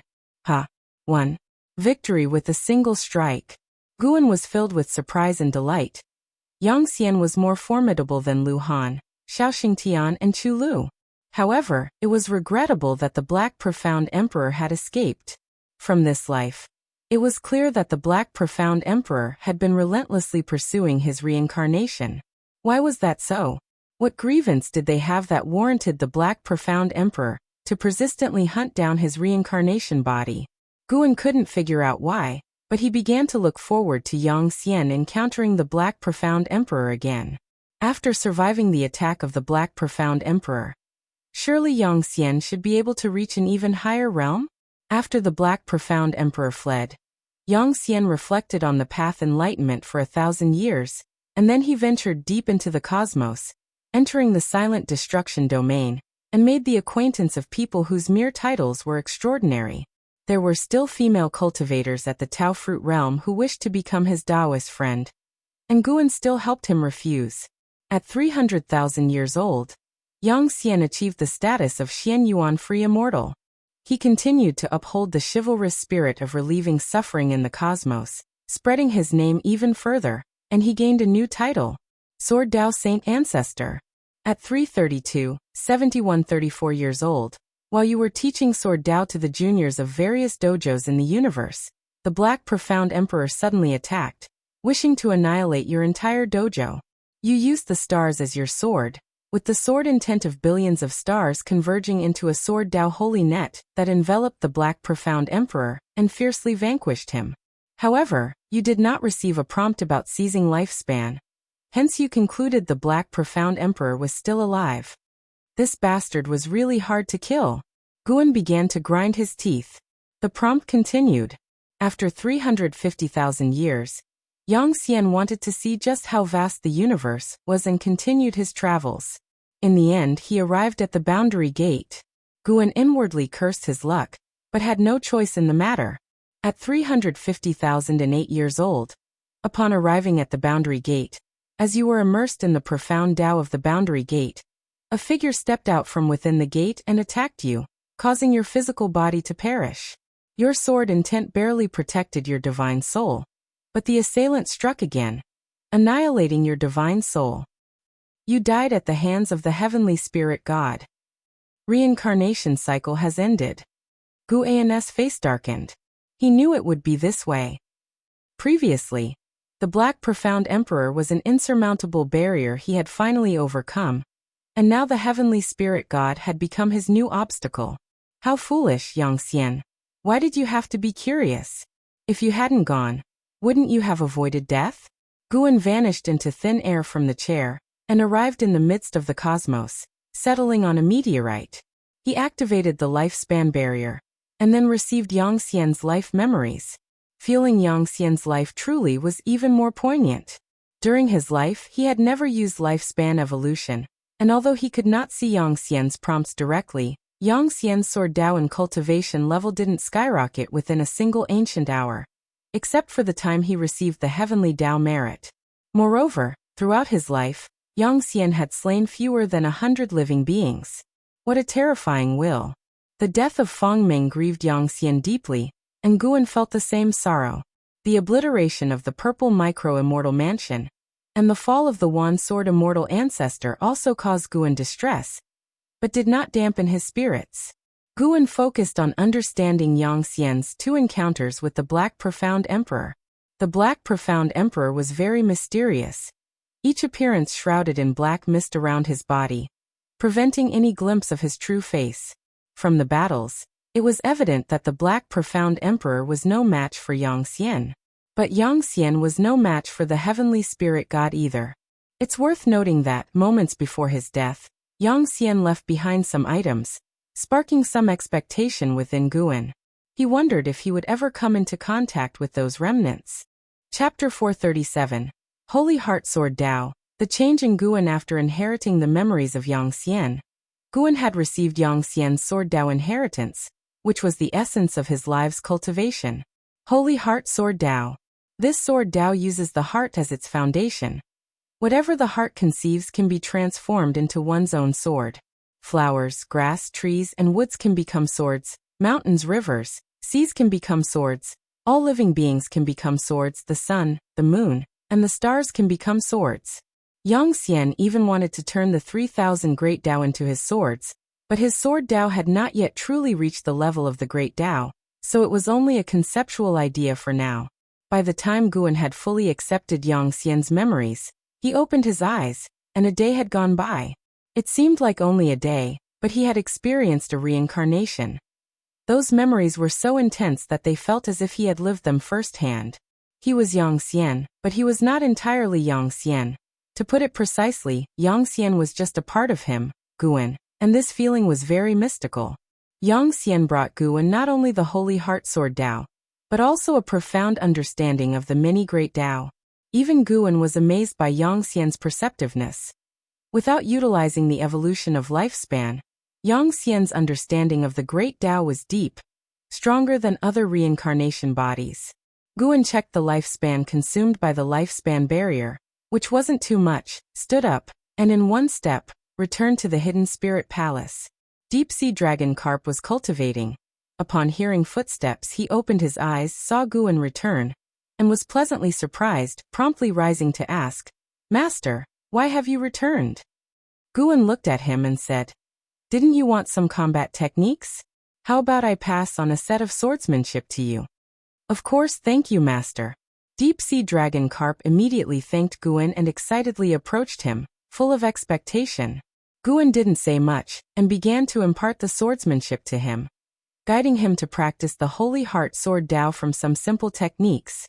Deep-sea dragon carp felt a change in Guan's aura, but he couldn't quite pinpoint what had changed, instead feeling an even greater respect for Guan. This was the influence of Yang Xian's memories on Guan. Yang Xian, often referred to as the Sword Dao Saint ancestor, who regularly lectured, couldn't hide the refined dignity about him, and it had already begun to affect Guan. Integrating reincarnation memories inevitably affected Guan to some extent. An ancient hour later, Guan returned to the Third Medicine Valley, and after stepping off the transmission array platform, was greeted by disciples. "Do you feel any changes in our teacher? You all noticed too? Indeed, there is a change. Has the old man made another breakthrough? Our teacher's understanding of the Tao is beyond our imagination. Remember who's backing him."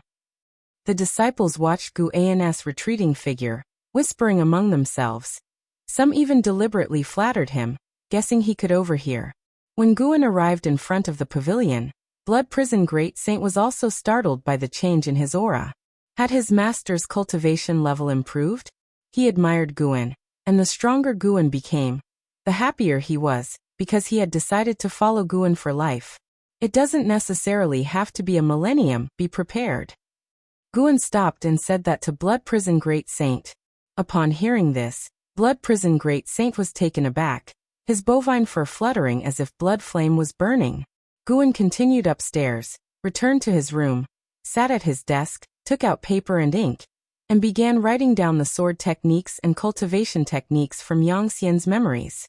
He wasn't afraid of forgetting them. He just wanted to write them down to spread fortune in the future. He could even create a pavilion in the future dedicated to these secret books, not for profit but to display. Cough cough.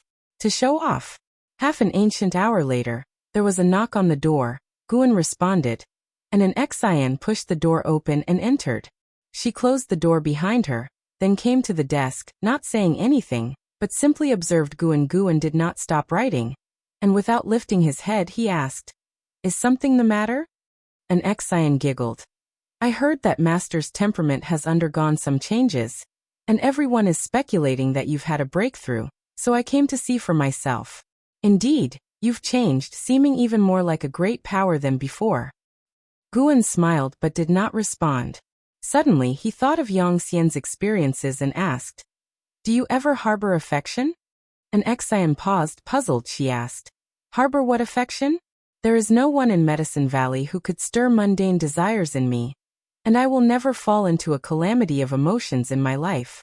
My senior brother once told me that his biggest regret was getting emotionally involved with someone, which hindered his progress, yet it would pain him to abandon it. I will never allow myself to fall into that situation." And Shengtian and the later generations of the Yin family were still harboring grievances against An Hao, making an Xian even less inclined to marry and have children. Moreover, she was cultivating immortality and would not be swayed by the instincts of flesh and blood. She was happy as she was and truly did not crave love. Guan looked up at her, and seeing that she was not just giving lip service, he smiled. "Is that so? Affection is not as simple as you think. When fate arrives, you might forget your words today." An Xian tilted her chin defiantly. "I won't forget." "Master, you aren't trying to send me away, are you?" "How could that be? I've just been reading a book these past 2 days and felt some emotions about the love story within," Guan explained while once again feeling that complex emotion well up within him. Yang Xian's biggest regret in life was rejecting Feng Meng. He had never had a woman because the memory of Feng Meng's feelings for him was satisfaction enough. Hearing this, an Xian breathed a sigh of relief and reminded him, "Master, You should read fewer miscellaneous and idle books. Guan couldn't help but glare at her. Get out, get out, get out! You have no respect for your elders. An Xian grinned triumphantly, bowed, and then left. Guan continued writing the secret book as the sun outside the window gradually set. Time kept flowing by. 3 years later, all who knew Guan had grown accustomed to the changes in his temperament. Through integrating the Holy Heart Sword Tao, his sword intent had also improved, making swordsmanship once again his strongest technique. On this day, Guan stood on the cliffs at the edge of the Third Medicine Valley, gazing up at the sky. He saw in the depths of the universe, near the silent destruction domain, a massive city appeared, pitch black in color, as big as the sun above the great heavenly spirit land. The Annihilation God Emperor was hiding within that black city. Holy Courts, Immortal Dynasties, Xianyu Divine Dynasty, and the Sky Demon Great Sect from the great heavenly spirit land had all sent people to investigate, but anyone who came close to Black City would turn to stone. Looking around, the void was suspended with hundreds of stone statues, the strongest among them reaching the Tao Void mysterious immortal realm, which was a pity. What exactly are you planning to use to attract Longqing? Guan wondered to himself, noting that the Annihilation God Emperor was shrouded in a causal force stronger than even the free immortal, indecipherable, surely the true body of the Annihilation God Emperor. Just then, a figure descended from the sky and landed beside Guan. It was Wu Ju. In recent years, Wu Ju had just broken through to the Mahayana realm, making a name for himself in the Supreme Sect, and had drunk day and night with Guan. Guan looked at him and smiled, asking, "What brings you here?" Wu Ju with excitement said, "I have news about Enhao. He has now attained nirvana, and has arranged a time for a decisive battle at sea. The Supreme Sect plans to send a group of cultivators to the Array platform to support him. And I will go too." Enhao.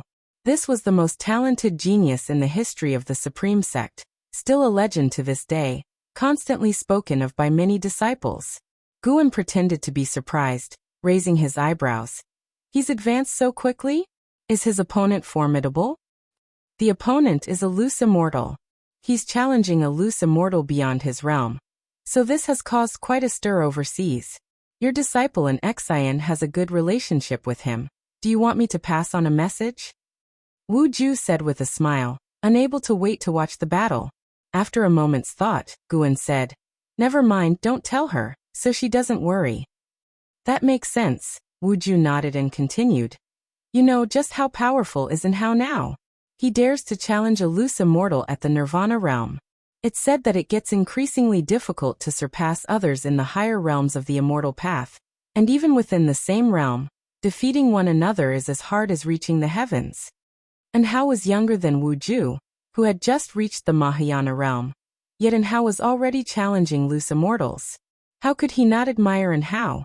For a long time, he had been the #1 talent of the Supreme Sect, but both he and everyone in the sect felt he was not the strongest talent in the sect's history, because someone else was firmly holding that position. Guan pointed to his own face, feigning astonishment. "You're asking me?" Wu Ju laughed. "Aren't you the self-proclaimed sword venerable Fudao? After all, and how is your disciple? Do you want me to tell him about this?" Guan gave him a sidelong glance. "You don't believe me anyway. Say what you want. I'm not afraid." Wu Ju got excited. "Since you're not afraid, I'll tell him. I'm looking forward to the scene when you two meet." Chapter 438. The Hongsword Heaven. Wu Ju argued with Guan for a while before leaving in a hurry. Today, the Supreme Sect had just received news, and because the journey was long, he had to leave immediately. The Hall of Elders of the Supreme Sect was also anticipating Enhao's strength, so the arrangements were made urgently. In the following 3 days, the news of Enhao challenging a loose immortal spread to the Third Medicine Valley, sparking discussions among the disciples. As Enhao's junior sister, an Xian naturally received a lot of attention. Guan went downstairs and looked afar, seeing an Xian surrounded by dozens of female disciples chirping incessantly, their voices merging into a noisy chorus. He had just descended the stairs when Ji Xiaoyu stepped out of the door. Guan initially thought she was looking for him, but she merely glanced at him before leaping up and swiftly flying out of the Third Medicine Valley. Guan subconsciously deduced Ji Xiaoyu's fate, and knowing what she was about to do next, he felt relieved. He walked towards the dojo. This time, he was not interested in playing chess.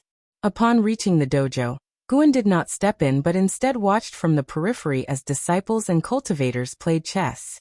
It was unusual not to see the nine-fingered divine lord, and Guan felt somewhat unaccustomed. Longqing approached from the entrance of the valley. Spotting Guan, his eyes lit up, and he hurried over. He came beside Guan and curiously asked, "Master, would you like to play chess?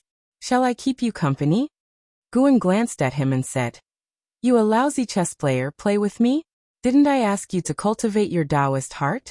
Why are you fooling around with the white spirit rat again?"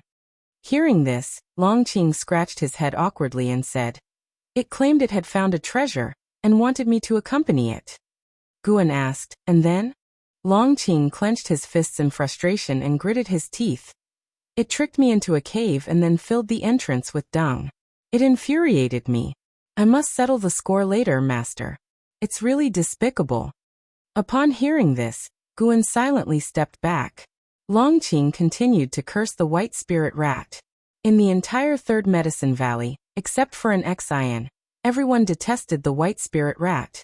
Though it was merely mischievous without truly harming anyone, and occasionally even gifted treasures to the disciples it had bullied, they could only endure its antics. Listening to Longqing's complaints, Guan just listened without comment. Although the white spirit rat was nasty to others, it was very submissive to him, often trying to please him. How could he punish it?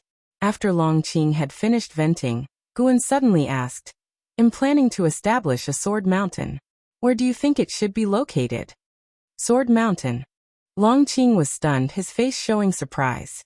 "Wait. The master is Sword Venerable Fudao. Could this sword mountain, like the heavenly repair platform, contain his sword intent? It must be so." Longqing immediately became excited, turning his head to select an appropriate location. The reason for creating Sword Mountain was to commemorate the ancestor of the 10,000 swords.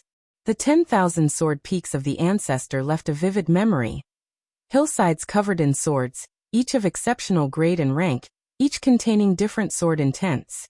All the sword intents together were like the heaven and earth rules converging, forming a unique realm of their own, a realm of the sword Tao. And it was the 10,000 sword peaks that had inspired Yang Xian to create the Holy Heart Sword Tao. Longqing eagerly began to suggest ideas, and Guan had him follow to look around. Having the rare opportunity to roam the hills alone with Guan, Longqing felt delighted, and the master and disciple walked toward the edges of the Medicine Valley.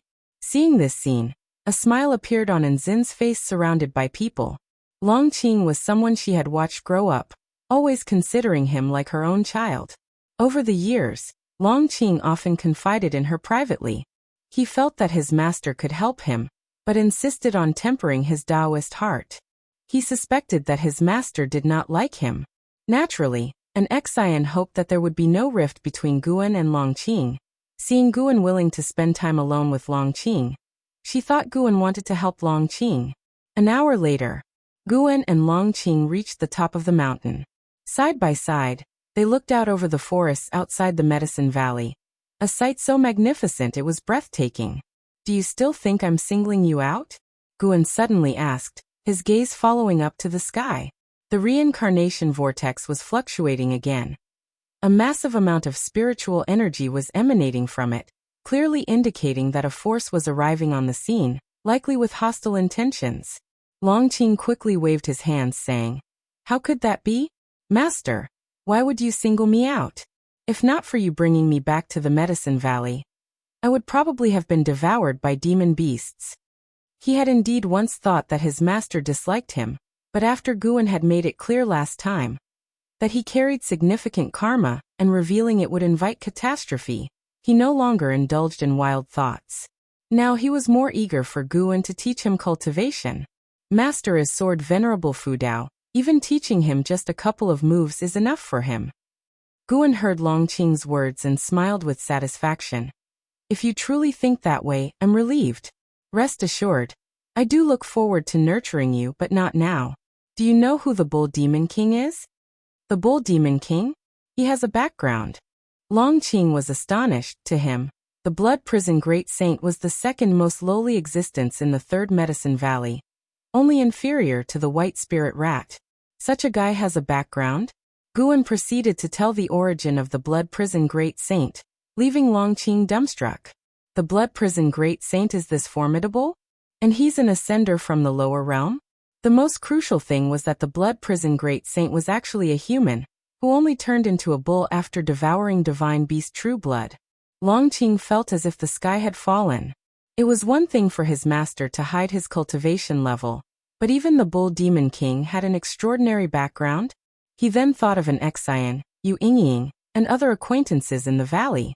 Could they all have backgrounds or hidden strengths? The Blood Prison Great Saint has to be a bull for 1,000 years, and he has already endured most of that time, Guan said profoundly. Longqing's expression kept changing. After pondering for a while, he took a deep breath and said, "Master, I understand now. I am indeed very lucky. I really should settle down. I've been too impatient. Your second master treats you well. When you have time, you can sit in meditation with him to calm your mind," Guan continued, his gaze shifting towards outer heaven. Along with a large number of figures flying out of the reincarnation vortex, both the Holy Court and the Immortal Dynasty could no longer sit idly by and began to join forces to block them. Over the years, they had been fighting the Xianyu Divine Dynasty and the Sky Demon Great Sect. The Xianyu Divine Dynasty and the Sky Demon Great Sect had become increasingly strong, making it difficult for the Holy Court and the Immortal Dynasty to defeat them. This made the world's situation more chaotic. Although the world is difficult, it is only the lowly beings who suffer. Yet for prodigies like Hao, it is actually a rare opportunity to rise. They could gain fame and fortune more easily. "Master, what are you looking at? Is there another movement in outer heaven?" Longqing suddenly asked curiously. Although he had never left the Taicang continent, he knew that outer heaven was much bigger, and even had heavenly demons descending to the mortal world. With his master's ability, he must be able to see what's happening in outer heaven. Guan replied, "The reincarnation opened by Yuanshu ancestor is connected to many places similar to the great heavenly spirit land. Now forces from other lands have arrived, and the Holy Court and the Immortal Dynasty are blocking them. A great battle is likely to erupt." Upon hearing this, Longqing's eyes widened. There are many places like the great heavenly spirit land? Why do they have to come here? "Who knows?" Guan casually answered. His eyes showed a slight change. This mysterious force from the reincarnation vortex actually had a connection with him. More precisely, it was connected to Yang Xian, because he felt the sword intent of the Holy Heart Sword Tao in many people of this force. Although it was nowhere close to Yang Xian's, it indeed originated from the Holy Heart Sword Tao. Before Yang Xian perished, he entrusted his sword intent to the Sword Tao River. The sword intent lived on. Hence, anyone who practiced the Holy Heart Sword Tao would strengthen this sword intent, helping Yang Xian's sword intent to become a great Tao. Sword Tao Eternal. This was the terrifying aspect of Yang Xian. Even before he encountered the heavenly spirit god, he was considering his own death, so he left his sword intent in the Sword Tao River. His plan wasn't resurrection but to keep his sword Tao eternal, to prove he had lived. Guan couldn't help speculating if Yang Xian had guessed that he was a reincarnation body. Although he had Yang Xian's memories, he couldn't hear Yang Xian's thoughts at every moment.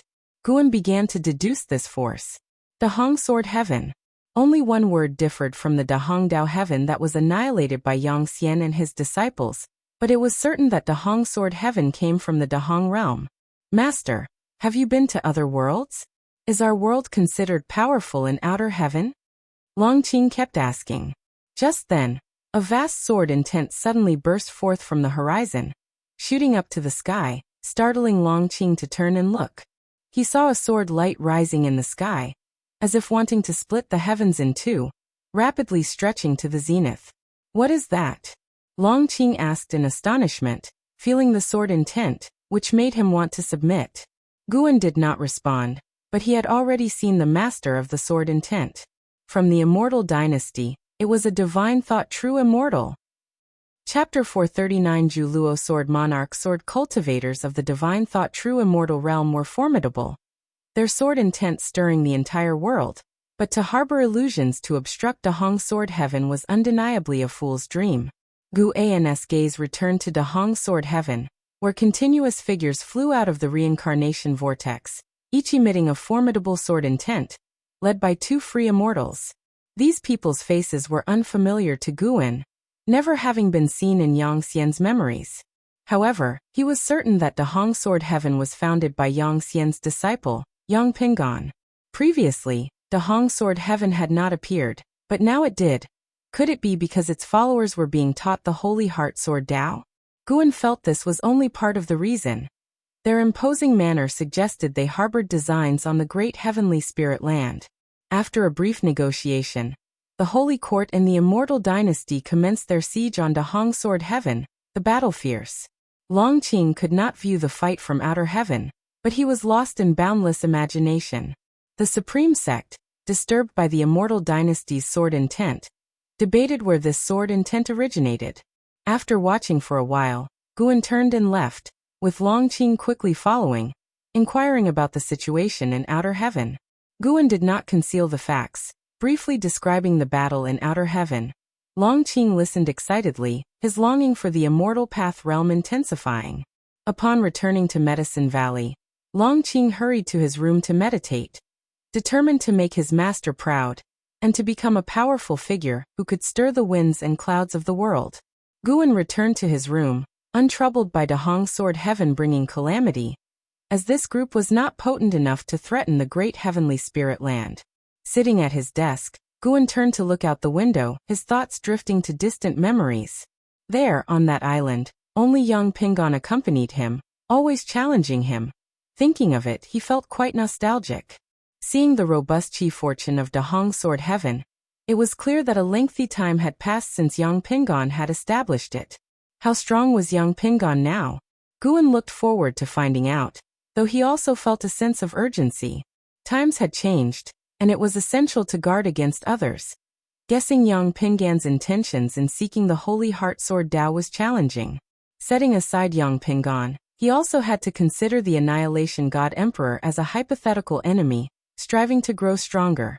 Moreover, the depths of the universe still had the heavenly spirit god as an obstacle.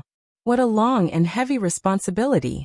With these thoughts in mind, Guan took out the latest volume of the Supreme Secret Records and began to consolidate his Taoist heart. The Supreme Secret Records were still being written, but were no longer sold in the market. Only Guan had access, as a form of repayment from Shenzhen. At dawn, the waves crashed against the shore.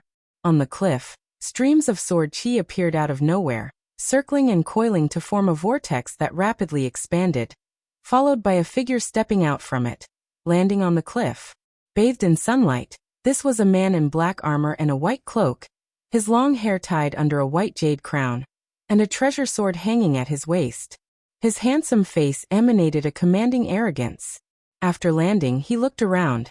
The sword chi vortex behind him quickly contracted.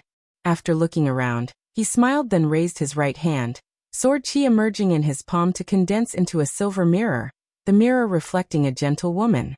Sword Lord, the fate of the great heavenly spirit land is in chaos. It is for this reason that I could help you infiltrate it, but this also implies unpredictable dangers. You must be very careful. The woman in the mirror spoke, her face filled with worry. The man with the mirror hailed from Dahong Sword Heaven, revered as Zhu Luo Sword Monarch. Hearing the woman's words, Zhu Luo Sword Monarch responded dismissively. The great heavenly spirit land is not what it used to be. After that great battle, it's just a fragment of the great heavenly spirit land now. No one can threaten me, rest assured. The woman in the mirror frowned, then asked, Can you tell me now why you want to infiltrate the great heavenly spirit land? Zhu Luo Sword Monarch looked into the distance and said, The Holy Heart Sword Tao has reappeared. Those above wish to find the reincarnation or inheritor of the Sword Tao Saint ancestor to serve him, but I disagree.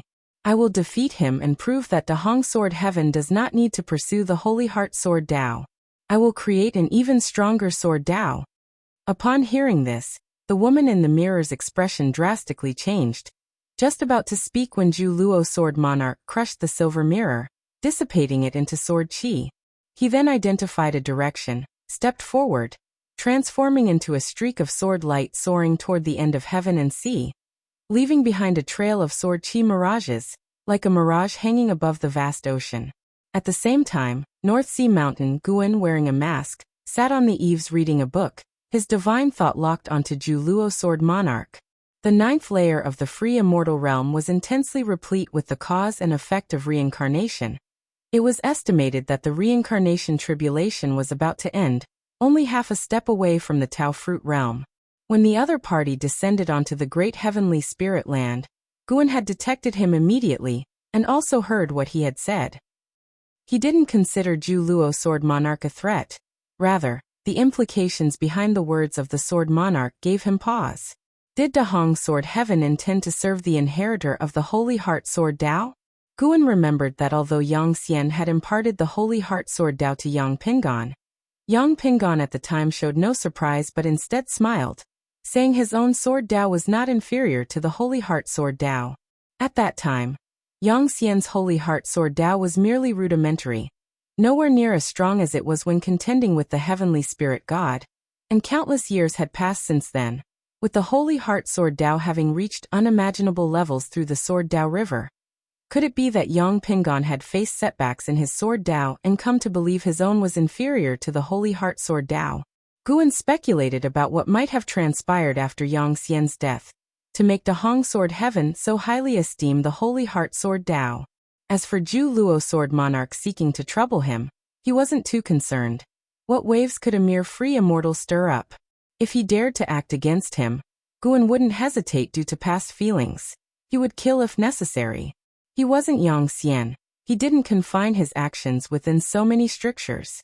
In the courtyard, Sage Xian Miao, holding a secret book, looked up at Guan and anxiously said, "Mountain God, this secret book is too profound. I can't understand it at all." Back at Three Pure Ones Mountain, he had been considered a prodigy, able to grasp any Taoist sorcery with just a glance. Yet, when faced with the secret book bestowed by the mountain god, he couldn't comprehend it at all. Guan nonchalantly replied, "If it were that easy to fathom, becoming an immortal wouldn't be so difficult." Centuries had passed, and Sage Xian Miao had already achieved the mystic heart realm cultivator status. His talent was not lacking. It was just that Guan hadn't prioritized nurturing him. Upon hearing this, Sage Xian Miao could only manage an awkward smile, and continued to delve into the secret book in his hands. Boom! A deafening boom suddenly came from the sky, startling Sage Xian Miao to look up and see a huge ball of light appearing and rapidly expanding, with strong winds soon descending upon the mountains and forests. Sage Xian Miao quickly stood up, frowning deeply. With the mountain god still there, he was not panicked. Mountain god, a sword intent ascended to the heavens a few months ago, and now this bizarre phenomenon has occurred. What could be the reason? Sage Xian Miao asked, turning to Guan as the tempest tousled his long hair. Guan answered, "Obviously someone is fighting." Hearing this, Sage Xian Miao fell into silence. Though he was secluded from the world, people still passed by this place, allowing him to keep abreast of the major happenings overseas, which was currently in the midst of rare chaos. He wanted to ask the mountain god why he didn't put an end to such turbulent times, but feared it would be presumptuous. He always believed that the mountain god was a true immortal, different from those powerful cultivators and demons. But he figured that the mountain god had his own considerations. Perhaps everything had its own natural laws of evolution, and even immortals could not disrupt them. Guan stood up and tucked the book into his chest, looking down at Sage Xian Miao. "Cultivate well. These days are long, and when you are strong enough, I can let you leave the mountain to alleviate suffering."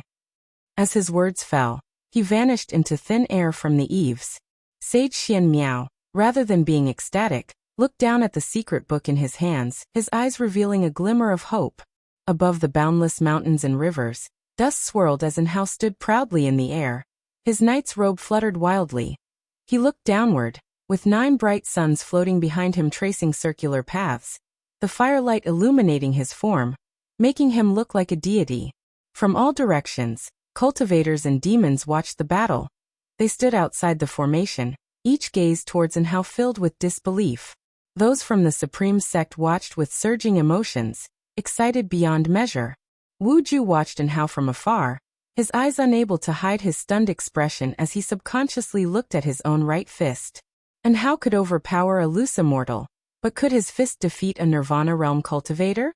At this moment, he truly felt the vast disparity between himself and Enhao, as if it were the difference between an immortal and a mortal. Chapter 440 The Origin of Sword Venerable Fudao, it seems I have won. Enhao's voice resonated between heaven and earth, silencing all the noise, allowing sects from all directions to feel his pride. A Nirvana victor over a loose immortal, such a record was a marvel and shock throughout ancient and modern times. Looking at the peerless Enhao, Wu Ju felt that he still shouldn't test him. If Enhao learned that Guan was impersonating his master, Guan would probably be in big trouble. Such a domineering divine flame. The flame primordial treasure body is truly powerful. How do I feel that he is even stronger than the treasure body? Our vast energy Taoist sect also has geniuses with treasure bodies, but none as dominant as him. His divine skills just now were no small matter. He could actually mobilize the heaven and earth rules, which is also why he was able to defeat the loose immortal. No wonder the immortal dynasty could recruit him. Such talent truly surpasses the immortal spirit. Cultivators from all sects talked amongst themselves, but Enhao did not pay attention. He raised his right hand, threw an elixir, and it plummeted into the rolling dust below. Immediately after, he turned and flew in a certain direction. Great cultivators, led by the Supreme Sect, immediately ordered a pursuit of Enhao. Wu Ju, having no time to ponder, hurriedly caught up with the group. Half an hour later, in the mountains and fields, Enhao and the high-ranking members of the Supreme Sect stood beside a stream, talking and laughing heartily, while Wu Ju stood not far away, envying the scene before him. Without Enhao, he would be the one everyone looked up to, the future of the Supreme Sect. But with Enhao present, he was no different from the other ordinary disciples. No one paid him any attention anymore. Vice Sect Leader Ji Hantian looked at Enhao and said with a smile, "We are most comforted by your achievement today. You carry the hope for the rise of the Supreme Sect. Even when you're away, the disciples in the sect will inquire about your whereabouts. You have become the hope that the juniors chase." Hearing this, Enhao smiled even more, and faced with such words, he chose to be humble.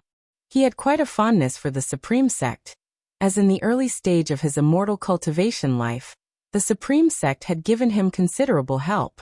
Most importantly, his master and junior sister were in the Supreme Sect, and just by that fact alone, it was impossible for him to leave the Supreme Sect.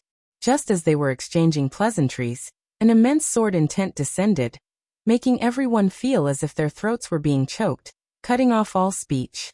Enhao looked up, his eyebrows furrowed, a wariness apparent in his eyes. A whooshing sound descended from the sky. Clang! A sword fell from the sky, landing in front of Enhao.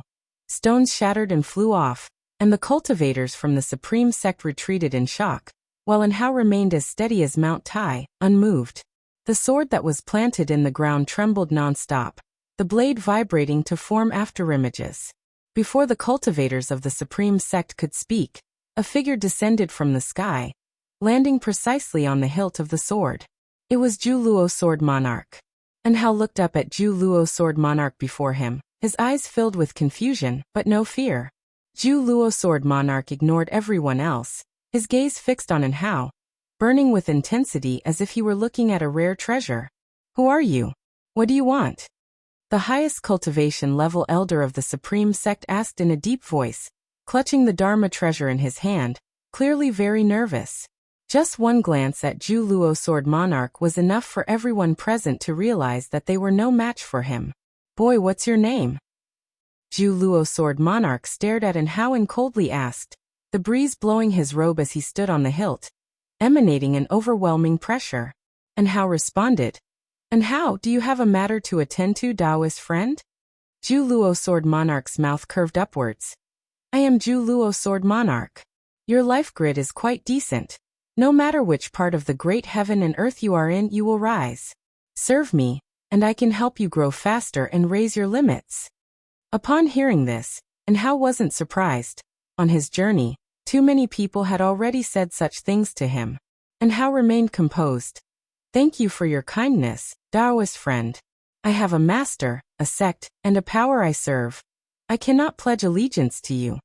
Zhu Luo Sword Monarch narrowed his eyes. Do you know how high my cultivation level is? And Hao shook his head slightly while the others were extremely nervous, sensing that the situation was far from over. Zhu Luo Sword Monarch raised his right hand, and sword chi surged from his palm. Even though it was just a thread, the implied sword intent left everyone feeling cold. I am a free immortal, which is what you call the 9th level of the immortal path. The strongest of your great heaven and earth, the Shangtian, is also a free immortal, just stepping into the reincarnation tribulation. While I have reached the end of the reincarnation tribulation, just one step away from breaking through to a higher realm. At that time, with just a thought, I could obliterate the entire great heavenly spirit land. While declaring this, Zhu Luo Sword Monarch wore a defiant smile. He seemed eager to see Hao's reaction upon knowing his power, and Hao's expression indeed changed unnaturally. He knew of the free immortal, that was the realm of the Yangxian Emperor, but from Zhu Luo Sword Monarch's words, the Yangxian Emperor had only entered the threshold of the free immortal realm, whereas Zhu Luo Sword Monarch had reached the pinnacle of the free immortal realm. The cultivators from Supreme Sect were all showing expressions of disbelief. How could they have come across a being more powerful than Xingtian? Zhu Luo Sword Monarch's arrogance was overflowing, making people feel that he wasn't spouting empty words. What about it? Will you take back what you said just now? Zhu Luo Sword Monarch stared at Hao with a mocking smile. Hao replied, Senior is indeed formidable, but if I were to serve you just because you are stronger, and then tomorrow I meet someone stronger than you, wouldn't I have to betray you too? Addressing the other as senior was already the limit of respect Hao was willing to give. He was indeed shocked by Zhu Luo Sword Monarch's cultivation level, but did not believe that Zhu Luo Sword Monarch was the strongest in the world. The strongest person could only be his teacher. Zhu Luo Sword Monarch, upon hearing Hao's refusal, showed a displeased look, but he also felt that what Hao said was reasonable, and his appreciation for Hao grew stronger. Who is your teacher? If I ask him to give you to me, will you no longer refuse? Zhu Luo Sword Monarch asked. At these words, the expressions of the cultivators from Supreme Sect became strange. Although they were shocked by Zhu Luo Sword Monarch's power, they also believed in their hearts that Sword Venerable Fudao was the strongest. Otherwise, how could the immortal dynasty lay aside their hatred, and why would the Holy Court come forward with flattery to win over Sword Venerable Fudao? Hao frowned. He did not believe that Zhu Luo Sword Monarch could threaten his teacher, but he feared causing trouble for his master. If you don't tell me, I can calculate it myself. Zhu Luo Sword Monarch huffed, and then started to calculate by using his fingers. He can calculate it? Hao's expression clearly changed, and the cultivators of Supreme Sect were also frightened by such means. Wu Ju had been silent, but hearing this, he suddenly grew worried for Guan. If that kid impersonates Sword Venerable Fudao, could he be found out by Zhu Luo Sword Monarch and bring trouble upon himself? Thinking this, Wu Ju grew anxious. All was silent in the great heaven and earth. Everyone was watching Zhu Luo Sword Monarch's calculation. However, after more than a dozen breaths of time had passed, Zhu Luo Sword Monarch's brows furrowed. Strange. Zhu Luo Sword Monarch was surprised in his heart, but did not dare to show weakness. He could not calculate Hao's teacher. He did manage to calculate LV Baitian and Hao's teachers from the Star Sea congregations and Immortal Dynasty, but these people's cultivation levels were too low, and the karmic ties of teacher and student with Hao were not strong, indicating that Hao didn't acknowledge them in his heart. He could feel there was a mysterious existence behind Hao, but no matter what, he could not figure it out. What's going on? Zhu Luo Sword Monarch was filled with vigilance. Was there still an existence in the great heavenly spirit land that he couldn't calculate? Even for Shangtian, who had entered the reincarnation tribulation, he could still calculate some traces left by Shangtian before his death. Zhu Luo Sword Monarch's gaze flickered, looking at Hao with a somewhat odd look. Could it be that Hao's teacher was the inheritor of the Holy Heart Sword Dao? Or a reincarnation of the Sword Dao Saint ancestor? The more Zhu Luo Sword Monarch thought about it, the more possible he felt it was. He had come to the great heavenly spirit land for some time now, but could not find anyone or anything related to the Holy Heart Sword Tao. He even doubted whether the Holy Heart Sword Tao had appeared in the great heavenly spirit land at all. With thoughts as swift as lightning, Zhu Luo Sword Monarch put on a smile and said, "And how? How about you take me to see your teacher? We can put aside your matters, I won't insist on them any longer." And Hao asked in confusion, "Why do you want to see my teacher?" Zhu Luo Sword Monarch smiled and said, "To be honest, I come from another world, and I am here to find your teacher. Your teacher is the existence our Taoist tradition has been searching for. As long as we find him, we will acknowledge him as our leader." Another world. Everyone was shocked. So Sword Venerable Fudao had such an origin? Upon further thought, they realized Sword Venerable Fudao's mysteriousness and unfathomable strength seemed to indicate that he could only come from another world. Any other origin would seem illogical. After hearing this, and Hao furrowed his brows tighter, falling into hesitation. Zhu Luo Sword Monarch's face turned solemn, while his heart stirred with excitement. "Holy Heart Sword Tao. Finally, I have found you. Do not let me down. My Sword Tao will certainly be stronger than yours." Chapter 441 10,000 Sword Mountain. In front of a mountain on the north side of the Third Medicine Valley, Guan stood shoulder to shoulder with an Xian. As they watched the disciples embed treasure swords into the mountain. This mountain bore no flora at all. It was barren, with rocks of a red hue. The mountain was not naturally formed, but was constructed from special stone materials Guan had acquired. Materials often used to build array platforms and magic artifacts. An Xian turned her head to look at Guan and asked with curiosity, "Master, are you creating this sword mountain to leave a legacy?" Guan smiled and said, "You will find out later." Seeing him speak so mysteriously, an Xian grew even more curious about the sword mountain before them. Guan raised his hand, and a steel flew out, landing in front of Sword Mountain, and embedding itself into the soil. He followed by waving his hand in the air, using his finger as a brush to carve characters onto the steel. An Xian focused her gaze and could feel a force from Guan's strokes, a force she could not describe with words.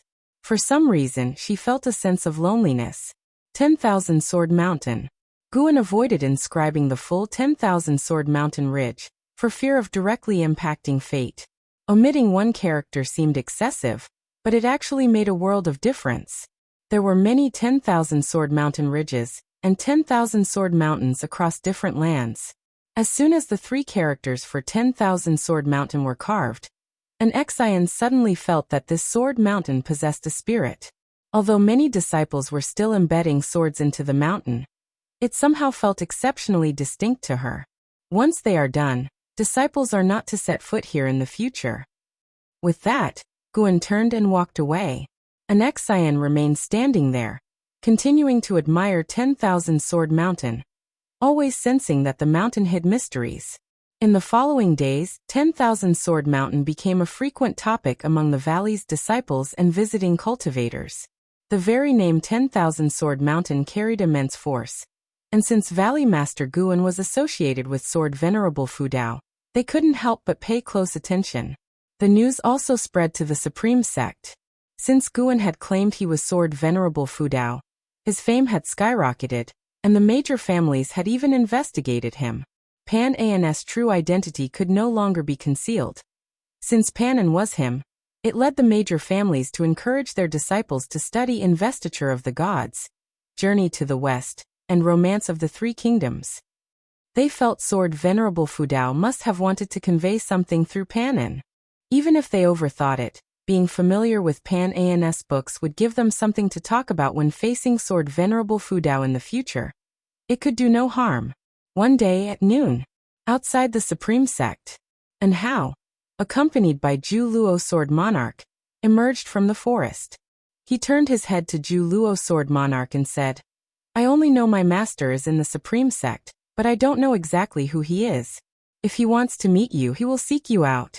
Remember, do not harm the disciples within the sect." Zhu Luo Sword Monarch snorted. "As the Sword Lord of Dahong Sword Heaven, would I harm mortal spirits?" He transformed into a streak of sword light, and soared towards the Supreme Sect. And Hao followed to catch up but had already lost track of Zhu Luo Sword Monarch's presence. Thus, and how decided to first visit an Exian at the third Medicine Valley. Half a column of incense later, and how landed on a mountain peak, from where he could oversee the entire third Medicine Valley. Compared to many years ago, the third Medicine Valley had become more prosperous and impressive. Each surrounding mountain was equipped with formations, and he could see the figures of valley disciples laboring and practicing. Things truly change, but people pass away. And how murmured to himself, his tone filled with lamentation. He suddenly felt anxious, fearing that an Exian was no longer there. He was about to jump down when a noise from beside him caught his attention. Glancing over, he saw a man and a mouse running toward him. He remembered that mouse. It was Gu-An's white spirit rat. The supreme sect had many, but he had never seen any as plump as Gu-An's, which is why he remembered it. Behind the white spirit rat came a strapping young man. Upon seeing the newcomer, and how couldn't help but raise his eyebrows. This fellow looked a bit like Guan, which made him slightly bewildered. Most importantly, this youth had not a trace of spiritual power, but his physical prowess was astonishingly strong. And how even felt that the youth possessed the physical prowess of the Nirvana realm. And how became interested in Long Qing. He didn't mind the white spirit rat running past him, his gaze fixed on Long Qing. Suddenly, the white spirit rat stopped, turned its head to look at Anhao, its eyes filled with suspicion. It felt as if it had seen this person somewhere before. Notice taken of Anhao's gaze, Long Qing involuntarily slowed his steps. In the presence of others, he needed to maintain dignity and couldn't disgrace the third Medicine Valley. When he reached Anhao, Long Qing bowed with a clasped fist and said with a smile, "I am Long Qing, a disciple of the third Medicine Valley. May I know your respected name, and are you seeking entry into the third Medicine Valley?" Nowadays, the third Medicine Valley held a high reputation within the Supreme Sect, and even as a servant disciple, one could face anyone confidently. Anhao sized up Long Qing and asked, "What is your relationship with Guan?" Hearing the direct mention of his master's name and recognizing the extraordinary demeanor, Long Qing guessed that Anhao's relationship with his master was not shallow, so he replied, "He is my master. Are you looking for him? He just left today and should be back by evening. Shall I lead you into the valley?" "Master? Why do I feel like you're his descendant?" Anhao chuckled. Upon hearing this, Long Qing wasn't angry, since many people had said the same, and he had doubted it himself. However, Guan had refuted any blood relation between them, and ultimately, Long Qing attributed it to being heavily influenced by his master in manner and temperament over time. Long Qing shook his head and said, "I am not, though I wish it were so." Anhao did not press further, nor did he mind the trace of melancholy in his tone. Anhao smiled and said, "Throw a punch at me. If you manage to hurt me, I will pass you divine skills that require no spiritual power to wield." "Is that really a good idea?" Long Qing frowned. "Divine skills? Do you take me for just another master?" He had already learned divine skills from Shenxinzi, but in his opinion, they weren't all that impressive. Anhao raised a hand, his face challenging as he taunted. "Aren't you afraid? With such a strong physique but too scared to strike, aren't you failing to appreciate the gift given to you by the heavens?" At these words, Long Qing's temper flared. He lifted his right hand, slowly clenched it into a fist, a visible force enveloping his fist, his robe billowing and hair dancing as his aura abruptly transformed. His expression turned stern, making Anhao feel he resembled Guan even more.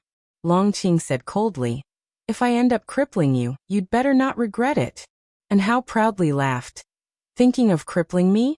Even if you trained for another 100,000 years, you couldn't."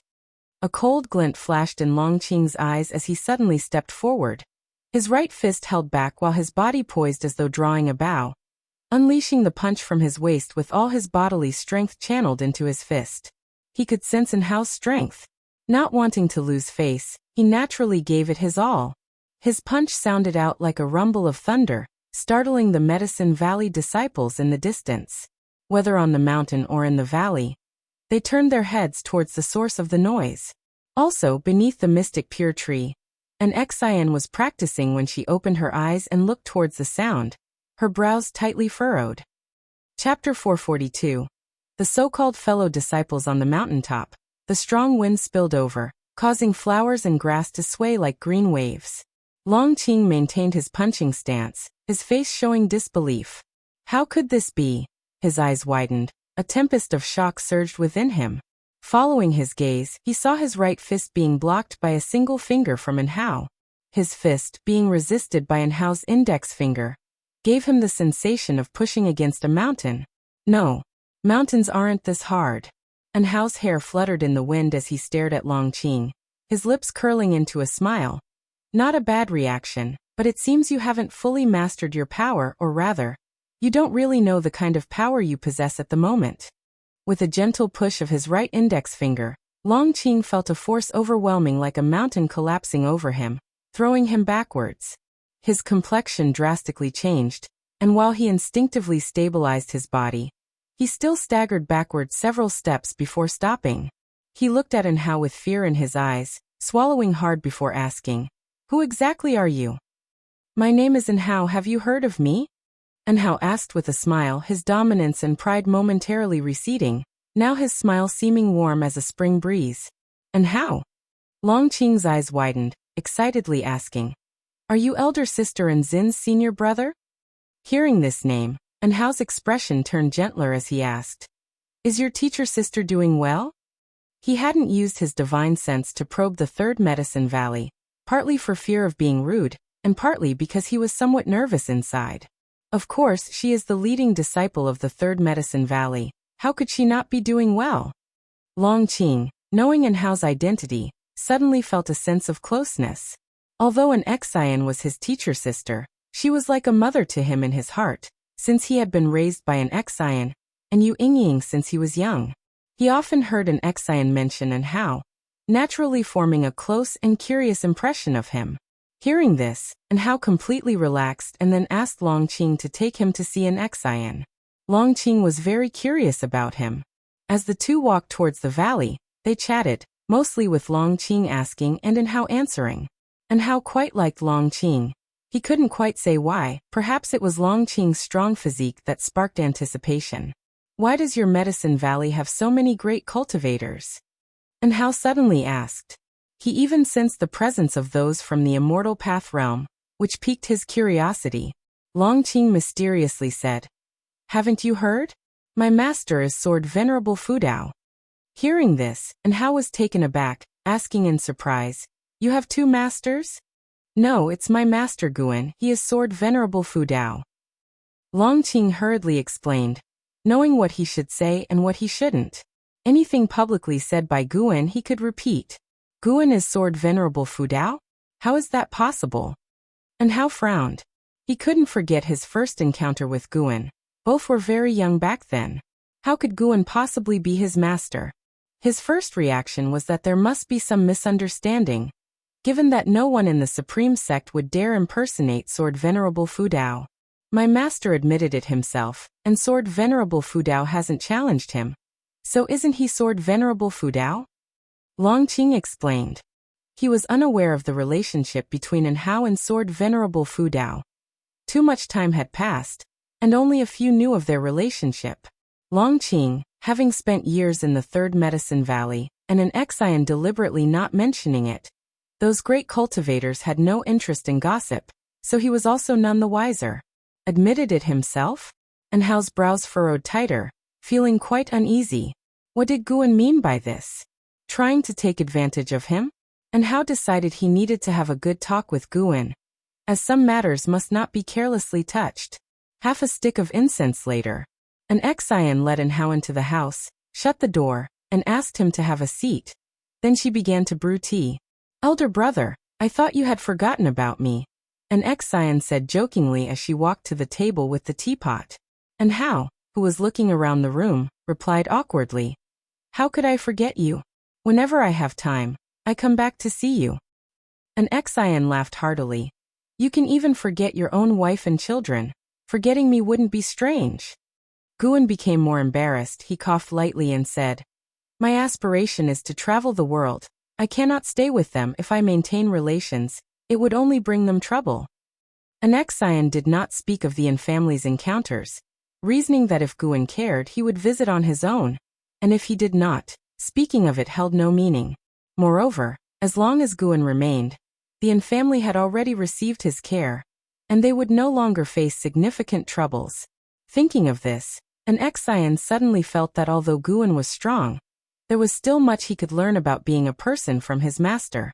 Just like romantic attachments, the master would not decide lightly, but he would take care of those who had good relations with him.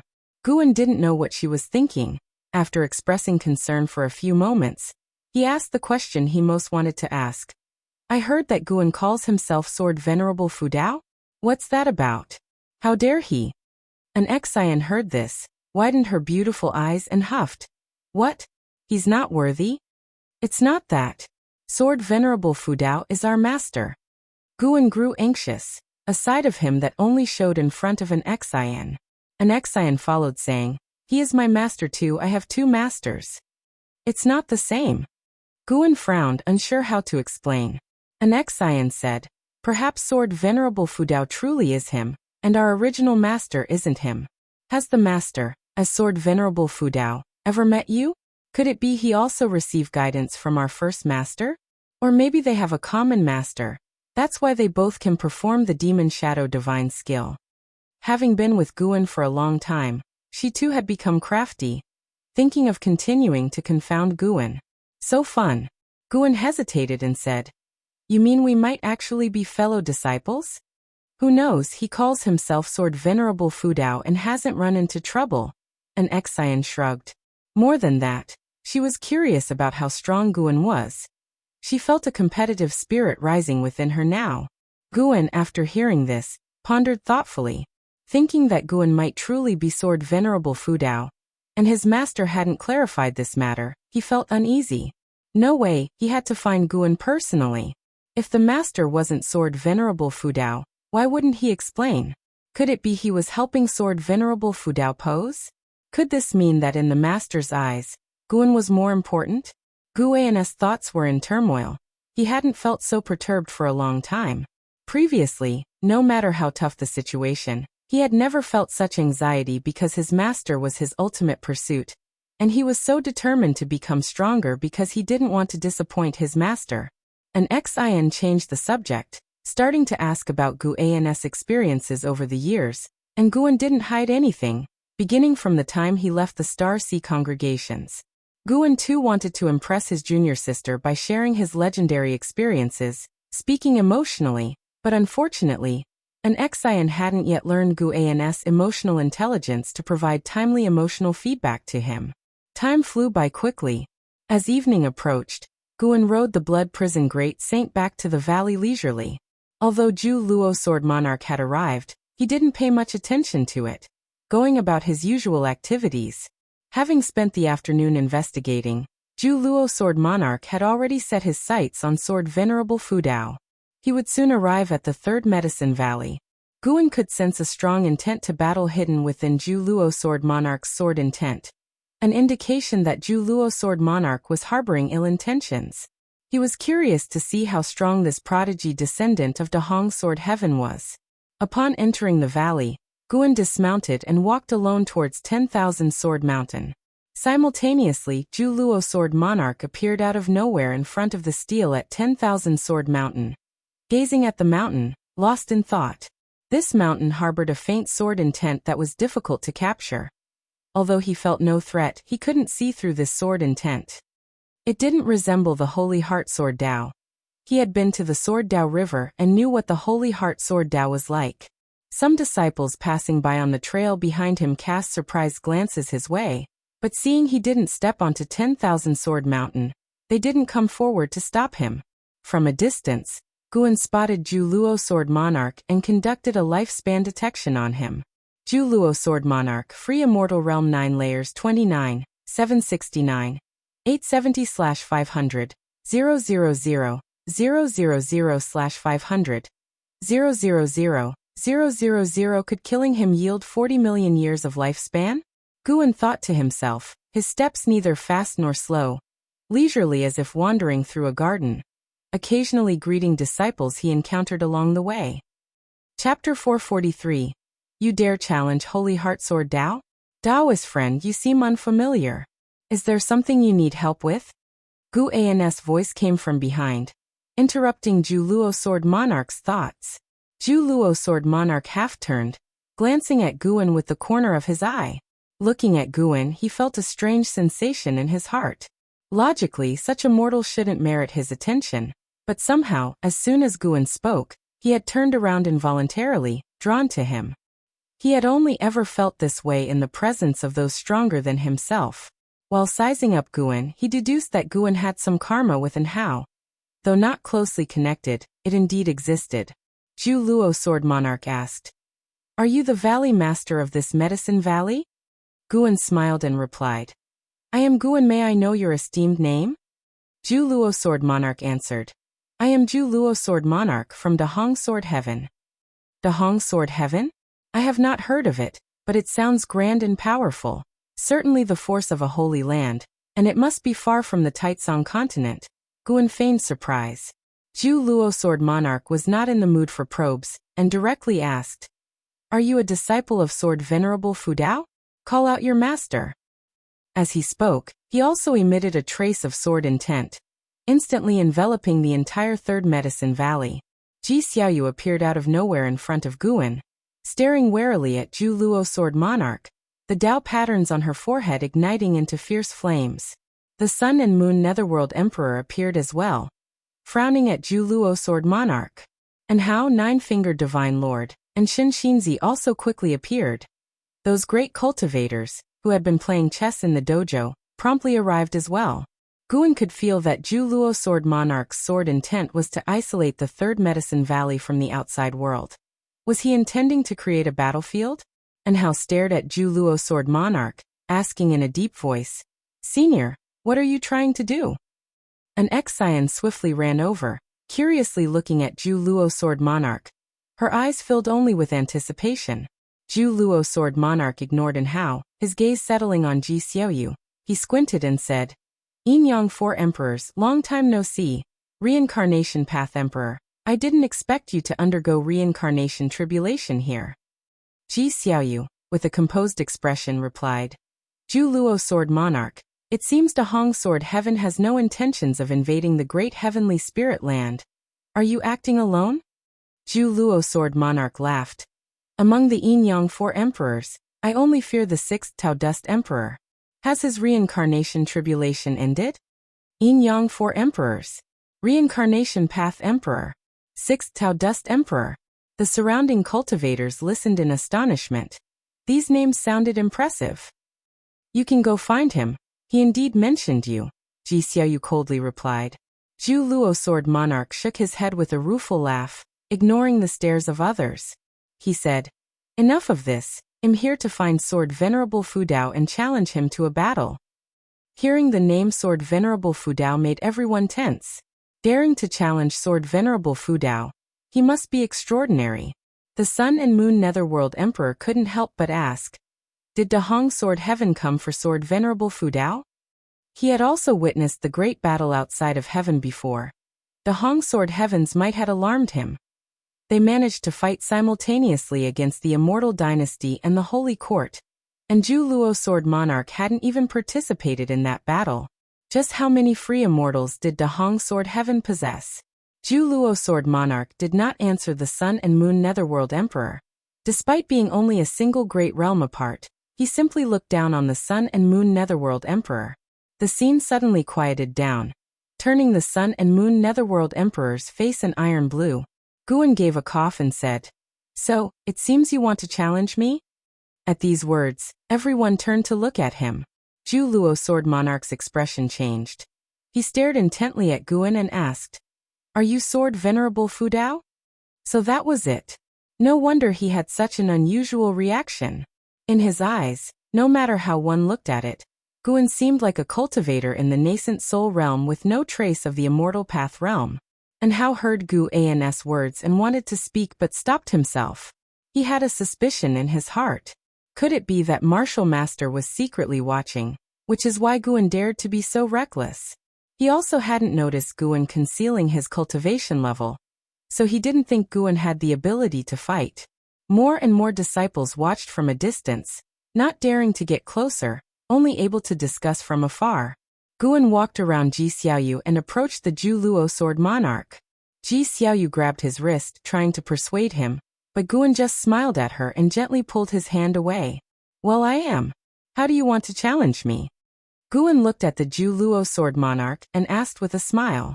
He was giving the Zhu Luo sword monarch a chance. If he answered poorly, he would perish along with his cultivation. After all, Dahong Sword Heaven was Yang Pinggan's Taoist tradition, and by seniority, the Zhu Luo sword monarch was also his disciple. As a martial master, how could he kill a fellow sect member upon meeting? The Zhu Luo sword monarch raised his right hand, condensing sword intent in his palm, resembling a thread of lightning, neither dazzling nor enormous, yet it made everyone terrified. This thread of sword intent contained extremely terrifying power, making people shudder. Ji Xiaoyu, the Sun and Moon Netherworld Emperor, the Nine-Fingered Divine Lord, and others didn't even dare to move, feeling a terrifying sensation that any movement could lead to death. And how clenched his fists inside his sleeves, ready to make a move. Long Qing stood at a distance, on tiptoe watching. He couldn't feel the sword intent of the Zhu Luo sword monarch, but with so many people gathered, how could he not be curious? Naturally, we'll compare the sword Dao to see whose sword Dao is stronger. Show your Holy Heart sword Dao. The Zhu Luo sword monarch coldly stated. Holy Heart sword Dao. Ji Xiaoyu and the Sun and Moon Netherworld Emperor both drastically changed their expressions, looking at Guan in astonishment. They had heard of the great fame of the Holy Heart sword Dao, a supreme inheritance of Dahong Sword Heaven, able to dominate across 3,000 worlds and be invincible. Guan had actually inherited the Holy Heart sword Dao? No wonder Sword Venerable Fu Dao refused to show his true self. It turns out he was a great cultivator from Dahong Sword Heaven. In any great heaven and earth, there was no one who could silently reach the free immortal realm. Just the heavenly tribulation from divine thought true immortal to free immortal would shake the universe. How could one hide? Hearing the words of the Zhu Luo sword monarch, Guan showed a faint smile. His smile, however, appeared as a provocation in the eyes of the Zhu Luo sword monarch. Just then, Guan suddenly shifted, appearing instantly in front of the Zhu Luo sword monarch. The gust of air lifted the Zhu Luo sword monarch's cloak, and he widened his eyes. Challenge the Holy Heart sword Dao.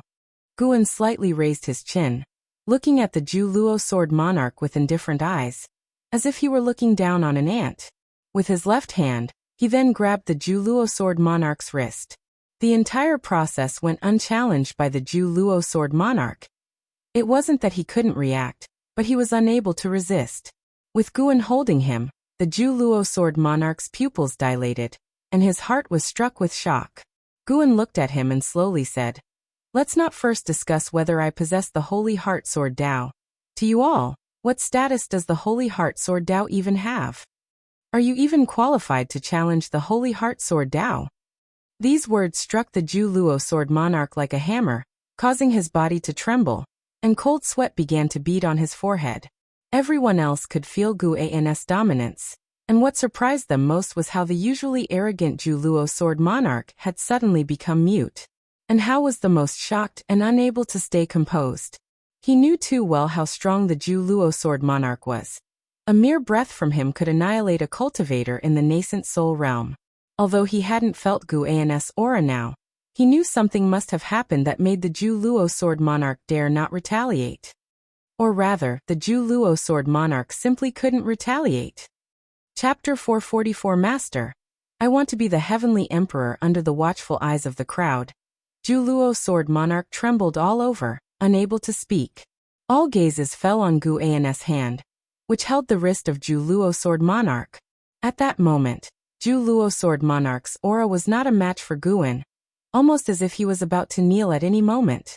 Guan's face was so cold, and his gaze, falling into the eyes of Zhu Luo sword monarch, was terrifying. How can this be? The thought of utter disbelief crossed the mind of Zhu Luo sword monarch. Held by Guan, his sword intent dissipated instantly, and the mana within him was suppressed, rendering him unable to mobilize it. He was like a mortal, incapable of resistance, let alone freeing himself of Guan's grasp. Tao Fruit Realm. This person must have surpassed the free immortal realm and reached an even higher level. Despite Zhu Luo Sword Monarch's claim to have reached the end of the reincarnation tribulation, in reality, he had yet to find his breakthrough opportunity. This was also why he wanted to challenge the Holy Heart Sword Dao. He hoped to break his own limits through the swordsmanship exchange. The stronger the inheritor of the Holy Heart Sword Dao, the more he looked forward to it. Only tremendous pressure could break his shackles. Guan stared at him and asked, "Now tell me, do you still want to challenge me?" Zhu Luo Sword Monarch clenched his teeth, attempting to speak, but he lacked the courage to voice his words. For him to bow his head was harder than death. Damn it! Why was the gap so vast? Zhu Luo Sword Monarch harbored a secret hatred, not towards Guan, but at his own weakness. With such a vast difference in strength, his challenge to Guan seemed absurd. He despised those who were weak yet acted arrogantly, and now he was the very person he loathed the most. Zhu Luo Sword Monarch was extremely frustrated. He roared inwardly, wanting his sword Dao to break free. But Guan's power was like a wall of the Tao fruit realm, crushing him mercilessly. No matter how furious, he couldn't shake it. For a moment, the atmosphere was tense. The pressure on everyone vanished, replaced by shock. Could it be that Guan was truly Sword Venerable Fudao? They couldn't sense how strong Guan's aura was, still seeming like he was in the nascent soul realm. However, Guan was clearly suppressing Zhu Luo Sword Monarch, and Zhu Luo Sword Monarch's earlier arrogance and haughtiness could not have been an act. And Hao was shocked. He looked at Guan's retreating figure with complex emotions. Astonishment, delight, apprehension. Just then Guan suddenly let go, smiling and saying, "Since you're not speaking, I'll take it you've given up the challenge. Guests should be treated well. Stay at the Third Medicine Valley for a few days." Zhu Luo Sword Monarch felt the suffocating pressure lift instantly. His first instinct was to flee, but he resisted. If the other party didn't kill him, would fleeing not bring shame to the Dahong Sword Heaven? Looking at Guan's gentle smile, Zhu Luo Sword Monarch didn't know how to respond and wished he could vanish into thin air. Guan turned around and beckoned to an Xian, who immediately ran over. "Accommodate this Taoist friend," said Guan, then turned and left. Ji Xiaoyu stared at Guan in a daze, once again astonished by his strength. Zhu Luo Sword Monarch was stronger than her true body, and such a being was completely suppressed by Guan to the point that he couldn't even speak. How high was his cultivation level, really? Others too were shocked by Guan's cultivation level, and conceived speculations about his realm. Zhu Luo Sword Monarch watched Guan's departing figure, his face flushed with humiliation. When an Xian invited him into the valley, he could only nod and follow her. Although he was suppressed by Guan, no one dared to mock him. As he walked by, the great cultivators made way, fearing they might provoke his anger. And Hao kept pace with Guan's steps without catching up immediately, maintaining a distance instead. The Sun and Moon Netherworld Emperor stood by Ji Xiaoyu's side and pondered, "Who exactly is this deity?" Ji Xiaoyu did not answer him, and no one else could either. The Nine-Fingered Divine Lord was relieved that he hadn't underestimated Guan due to his cultivation level. Shen Xinzi thought even further ahead. Faced with the provocation of Zhu Luo Sword Monarch, Guan had the power to kill him yet chose to give him a way out. Such magnanimity was beyond the capacity of ordinary individuals. This was the very path Shen Xinzi himself should pursue. On another side, Longqing ran over to Guan's side, walking shoulder to shoulder with him, occasionally glancing back at Hao. He could tell Hao seemed to want to talk to Guan, and was adopting a very humble posture. "Master, what just happened?" Longqing asked curiously. His gaze followed and fixed on Zhu Luo Sword Monarch, whose presence was so powerful. Just walking down the road, he exuded an air of invincibility, as if even the heavens couldn't contain him. Guan smiled and said, "Nothing much, just chatted with someone. You can go talk to him directly. He is a senior after all. Remember not to forget your manners." Hearing Guan's words, Longqing really did want to go meet with Zhu Luo Sword Monarch. After a while, Guan went upstairs alone, and Hao stayed at the bottom of the loft, hesitating for a moment before he also went upstairs. He had just reached the door when he heard Guan's voice. "Remember to close the door behind you." Upon hearing this, Hao instantly felt calm. All his doubts were washed away. This was definitely his master. Suppressing his excitement, he closed the door. He strode to the table and then knelt down, kowtowing to Guan. Guan did not stop him, graciously accepting his gesture of respect. And Hao looked up at Guan and exclaimed excitedly, "Master, you've kept me in the dark for so long. No wonder you took an Xian as a disciple. You've been looking after her all along, hasn't she known all this time?" Guan smiled and replied, "She didn't know at the beginning. She was just as excited as you when she found out. Stand up and speak." And Hao hurriedly stood up. He had too many things to tell his master. Guan invited him to sit down, and then inquired about his experiences over the years. And Hao did not dare to hide anything. He did not overly embellish his narrative, sharing both his hardships and achievements. After a long time, Guan asked, "What are your goals for the future?"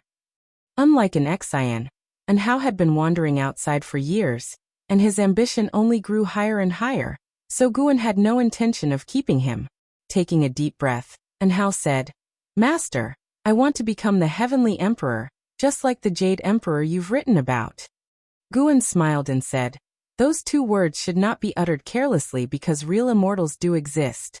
Indeed, to be besieged by immortals, real immortals are far more terrifying than mortals can imagine. If there is order, there must be a ruler, and the leader of the immortals might be known as the Heavenly Emperor." Upon hearing this, and Hao was startled and cautiously asked, "Immortal dynasty?" "They are far from it." Guan's response let Hao breathe a sigh of relief, and also filled him with surprise. If the immortal dynasty was not considered a group of immortals, how powerful were the true immortals? Guan looked at Hao and also discerned his life grid. Life grid, the combination of fate and chi fortune, indicates that the stronger the life grid, the better the chi fortune and longer lifespan. And Hao had a continuous stretch of chi fortune, and his life seemed to have no visible end, which Guan saw for the first time in such a life grid. Indeed, the limit of 9,999 years was simply the upper limit of mortal realm, not the limit for Hao. After reaching the Nirvana realm, Hao's lifespan limit became 6 nines, and Guan estimated that breaking through further great realms would continue to extend it. Chapter 445. Want to become a disciple? Do you aspire to be the Heavenly Emperor because you want power and influence? Guan asked curiously. The Jade Emperor in Journey to the West wasn't described as particularly strong, at least not the strongest, and Hao had always wanted to be the strongest. Could it be that his mindset had changed now that he was considering becoming the Heavenly Emperor? And Hao answered, "I want strength, and I want power and influence. Along the way, I've been to many places, left behind many people, but I feel that this path is not right. However, to become stronger, even if it's not right, I still have to continue on. By becoming the Heavenly Emperor, I can protect those I wish to protect and shelter all living beings from suffering." "I didn't expect you to still have such a benevolent heart," Guan remarked. And Hao's face turned red, and he said, "Master, what do you mean? Do you see me as someone ruthless, without bottom lines? After all, I have inherited the righteousness of the Supreme Sect. No matter where I go, when I encounter people in suffering, as long as I can help, I will take action." Guan smiled. He indeed had seen such behavior from Hao, though it wasn't frequent. Compared to Yang Xian, Hao still had a long way to go. However, Guan never had specific expectations for what Hao should become. He imparted the technique of immortal cultivation to Hao due to fate. As long as Hao didn't do evil, he was loath to nitpick. Guan continued to chat with Hao, which gave Hao a deeper understanding of his master. It seemed no different from their previous interactions, but Hao felt his master's vastness, like the Songhai Sea, with the ability to conquer the world yet able to recluse here, laughing and chatting with anyone. Every word Guan said seemed sincere in Hao's eyes. When Guan's image merged with the image of the master in his heart, it was both sincere and contained wisdom, as if every word from his master taught him, and held expectations for his growth. Suddenly Hao thought of something and asked, "Is Yang Jian your direct disciple?"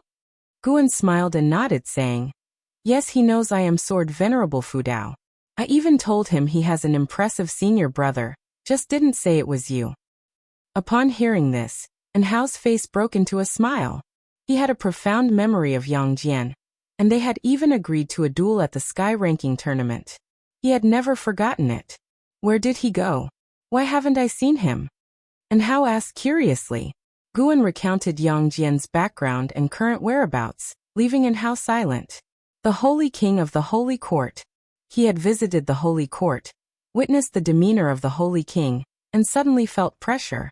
Yang Jian's talent had already won his approval. Coupled with the background of the Holy King, he might indeed surpass him. Guan continued, besides Yang Jian, I have taught others, including demons. Don't underestimate them. His tone seemed joking, but his eyes were sharp. And Hao felt his fighting spirit ignited after hearing this. Full of confidence, he said, Master, rest assured, I will always be your most outstanding disciple. Guan smiled and nodded, but his heart disagreed. If that were the case, wouldn't it mean that my teaching ability is inferior to your talent? He had to cultivate a disciple stronger than Hao. And Hao thought of the Annihilation God Emperor, and began to say, Master, previously I encountered. Don't speak. Guan interrupted him, causing him to look puzzled. Guan continued, Your realm is still low. When you delve into the way of cause and effect, you'll understand that even when you speak of certain beings in secret, even without naming them, merely describing their likeness and deeds can alert them. Oh, keep an eye on that existence. His help for you is casual, without any ulterior motives. You can rest assured. Longing was evident in Hao's eyes. What kind of realm must one reach to be so powerful? He adjusted his emotions and stopped thinking about the Annihilation God Emperor. Moonlight streamed through the window as the master and disciple continued their chat. The atmosphere was pleasant, with Hao occasionally standing up, using actions to describe the scene he was talking about, while Guan looked on with a smile, as if enjoying a storytelling session. And Hao was excited because he could finally sit and talk with his master. Guan too was content. Watching the vigorous Hao, he thought of the resolute youth who, in order to protect his sister from the village, had boldly faced an invincible wolf demon. In the blink of an eye, over 800 years had passed. The young ones had begun to stand on their own, while many of Guan's contemporaries had passed away. Considering this, Guan was not sad. He still wore a smile on his face. The old friends had passed, but the younger generation was still there. Such was life. The moon set, and the sun rose. In the early morning, Hao stepped out the door, looking towards the vast ranks of disciples in the distance, watching them practice. His gaze drifted. Previously, he too had watched the Medicine Valley disciples' morning practice, but he had never felt quite like he did today. He realized that the movements of the Medicine Valley disciples carried a profound mystery, truly worthy of being the body-strengthening method created by his master, embodying the simplicity of the Great Path. Guan stepped out of the house, standing behind him, and looking towards the distant spectacle of the practice. Over 4,000 people practicing together was stirring the spiritual energy in the valley, a magnificent sight. Hurry up, what are you looking at? Guan urged. Coming to his senses, Hao turned back with a smile, and then started walking down the stairs. Reaching the corner of the staircase, he turned his head toward Guan and asked, What kind of person do you hope I will become? Guan glanced at him and then looked up to the east, saying, I hope you become like that proud sun, radiant and shining. Even if you fall into the lowest valleys, you always rise up, climbing to a height that all living beings find unreachable. After hearing this, Hao unconsciously looked towards the rising sun on the horizon. His smile faded, his expression turning serious. Chapter 445. Want to become a disciple _2? I definitely will. Hao said determinedly, then turned his head and continued down the stairs. Guan didn't see him off. Instead, he kept looking toward the east. The morning sun rose, streaking across the sky, only to be chased down by darkness again. When the world fell into darkness, new sunlight broke through the earth's surface, illuminating all things and banishing the darkness. After daylight, Guan stepped out of his room again. He faced the blazing sun and stretched languidly. The first day after 1,000 years seems no different than the rest, Guan said with a smile, talking to himself. Today he turned 1,000 years old. In his eyes, this marked a brand new page in his life. He followed the stairs down, and just as he reached the bottom, Ji Xiaoyu walked out from inside the house. Will you intervene in in-house conflict with the Sky Demon Great Sect? Ji Xiaoyu looked at Guan and asked. 97 years had passed since In-Hao left. While the world's events changed each year, Guan's life in the Third Medicine Valley remained the same, and he was content with that. Guan casually replied, Why intervene? I'm just an ordinary cultivator who loves to garden. I have no wish to get entangled in trouble.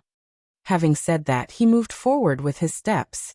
Since Ji Xiaoyu had learned of his strength, she no longer behaved like a petulant girl, which actually made him find her rather dull. As Ji Xiaoyu watched him walk away, she followed up with, But as he continues like this, the Sky Demon Great Sect surely will not let him go. You will definitely save him. According to my investigation over these years, behind the Sky Demon Great Sect stands the Heavenly Demon, who is also at the peak of the free immortals. Guan stopped his steps and turned his head to look at her, asking, What if you surpass the free immortal in this life? What will you do? Ji Xiaoyu paused, then said, I am just a reincarnation body. It's impossible for me to reach the realm of my true self. With more of her memories reviving, her reluctance was fading. She was gradually becoming her true self, or rather, reverting to her original temperament. After listening, Guan appeared thoughtful, then continued on his way. Ji Xiaoyu started to ponder Guan's words. Must a reincarnation body truly not surpass the original self? Thinking it through, she didn't know how to reach a higher realm beyond the reincarnation tribulation. She had received no guidance. Ji Xiaoyu felt as though she had grasped at something, but it wasn't clear what it really was. She looked at Guan's retreating figure, feeling that somehow he was reminding her of something. Guan was also in deep thought. Within the lifespan samsara, Long Zhan had once surpassed him, and he believed that a reincarnation body could possibly surpass the original self. His curiosity aroused. If his reincarnation body continued to grow, what would happen? Guan was merely curious and felt no urge to experiment. For the time being, he had no desire to open another lifespan samsara, because he was saving up his lifespan for the next breakthrough. Although no existence threatened him at the moment, he couldn't relax. He had to maintain his progression in strength, not wait for an unbeatable foe to arrive before starting to regret. With these thoughts in mind, he made his way towards 10,000 Sword Mountain. A meteor streaked across the sky, caught perfectly by his gaze. Another free immortal has descended. It seemed it wouldn't take many years for another earth-shattering war to erupt. But there had been many such wars in recent years, with high-level beings fighting outside of heaven, clearly all fearing they might shatter the great heavenly spirit land. Guan's gaze then shifted towards the depths of the cosmos. The Black City, created by the Annihilation God Emperor, was still devouring Tao's spiritual energy, and Guan could sense a faint power gathering inside it. The Annihilation God Emperor seemed to be refining some kind of supreme treasure, but it was unknown whether it was an immortal path supreme treasure. Was he trying to force Longqing out by using this treasure? Guan pondered curiously in his heart. He wasn't in a hurry at all. As long as the true form of the Annihilation God Emperor didn't appear, he felt no fear. For Guan, time was even more important. He made his way to Sword Mountain, where treasure swords covered the mountain, reflecting sharp sword lights under the sunlight. Stepping up the mountain, he touched every sword hilt along his path, infusing each with the sword intent of different swordsmanship. The swords he touched would instantly lose their luster, seeming to lose their spirit, but in reality, they were being nurtured by the sword intent, with the underground spiritual energy altering the essence of the swords. After a while, Guan reached the mountain peak. Looking down upon all the swords, his figure was noticed by Zhu Luo Sword Monarch, who was under a distant tree. Since coming to Third Medicine Valley, Zhu Luo Sword Monarch had not left. He acted properly, no longer arrogant and imposing. He wanted to understand Guan. Although Guan didn't acknowledge that he had inherited the Holy Heart Sword Tao, instinct told the Sword Monarch that Guan must be connected to it. Perhaps it was because of the relationship between the Holy Heart Sword Tao and Dahong Sword Heaven that Guan had spared him. Putting himself in Guan's shoes, the way he had previously addressed Guan was enough to warrant death 10,000 times over. It was precisely because he understood this that he acted so properly, and would occasionally give pointers to the disciples in the valley. A figure rode a sword through the air, landing beside Zhu Luo Sword Monarch. This was a man in blue attire, holding a treasure sword. He saluted Zhu Luo Sword Monarch saying, "Senior, I have learned the swordsmanship you taught me." The standoff between Guan and Zhu Luo Sword Monarch had not spread. Firstly, because the Sword Monarch had isolated Third Medicine Valley with his sword intent at the time, and secondly, since the Supreme Sect saw that Guan didn't kill Zhu Luo Sword Monarch, they thought to win him over. This was a being of the 9 heavens of the immortal path, and if they could successfully win him over, the Supreme Sect could leap to become a powerful force under heaven. The blue-attired man was Su Jie, the disciple with the strongest talent in the history of Third Medicine Valley. Su Jie had heard from LV Batian that a powerful sword cultivator had appeared in Third Medicine Valley. He loved using swords, so he took the initiative to visit Zhu Luo Sword Monarch. Considering Gu An's face, the Sword Monarch gave pointers to many valley disciples. Faced with Su Jie, he was not stingy. "Just learned it then," Zhu Luo Sword Monarch said indifferently, his gaze fixed on the silhouette of Gu, and Su Jie indeed had exceptional talent. But he was not the strongest he had seen, certainly not compared to and how he had met before. Thus he had no intention of taking a disciple. He was now focused on becoming a disciple of Guan. How could he have the time to take on his own disciple? Su Jie followed Zhu Luo Sword Monarch's gaze and saw Guan. His feelings towards Guan were complicated. He even felt a bit defiant. He believed his own talent was strong, even comparable to An Hao. But during his time in Third Medicine Valley, he didn't receive special attention from Guan. He felt overlooked. Of course, he still had fond feelings for Third Medicine Valley. Although Guan hadn't given him special treatment, he was kind to him. He didn't dislike Guan. He just wanted to prove himself to Guan. More than 90 years ago, he had witnessed An Hao's strength. This was why he was so eager to seek out Zhu Luo Sword Monarch. Catching up to An Hao was not going to be easy. Su Jie turned back to Zhu Luo Sword Monarch, asking, "Senior, wouldn't you like to see my swordsmanship?" Zhu Luo Sword Monarch replied impatiently, "Not interested." Upon hearing this, Su Jie's expression became unnatural. Suddenly, the Sword Monarch remembered the Valley disciple's assessment of Su Jie. He was the pride of Third Medicine Valley. Guan must be paying attention to him too. No, he couldn't offend Guan. He still wished to become his disciple. Zhu Luo Sword Monarch looked at Su Jie and began to scrutinize him.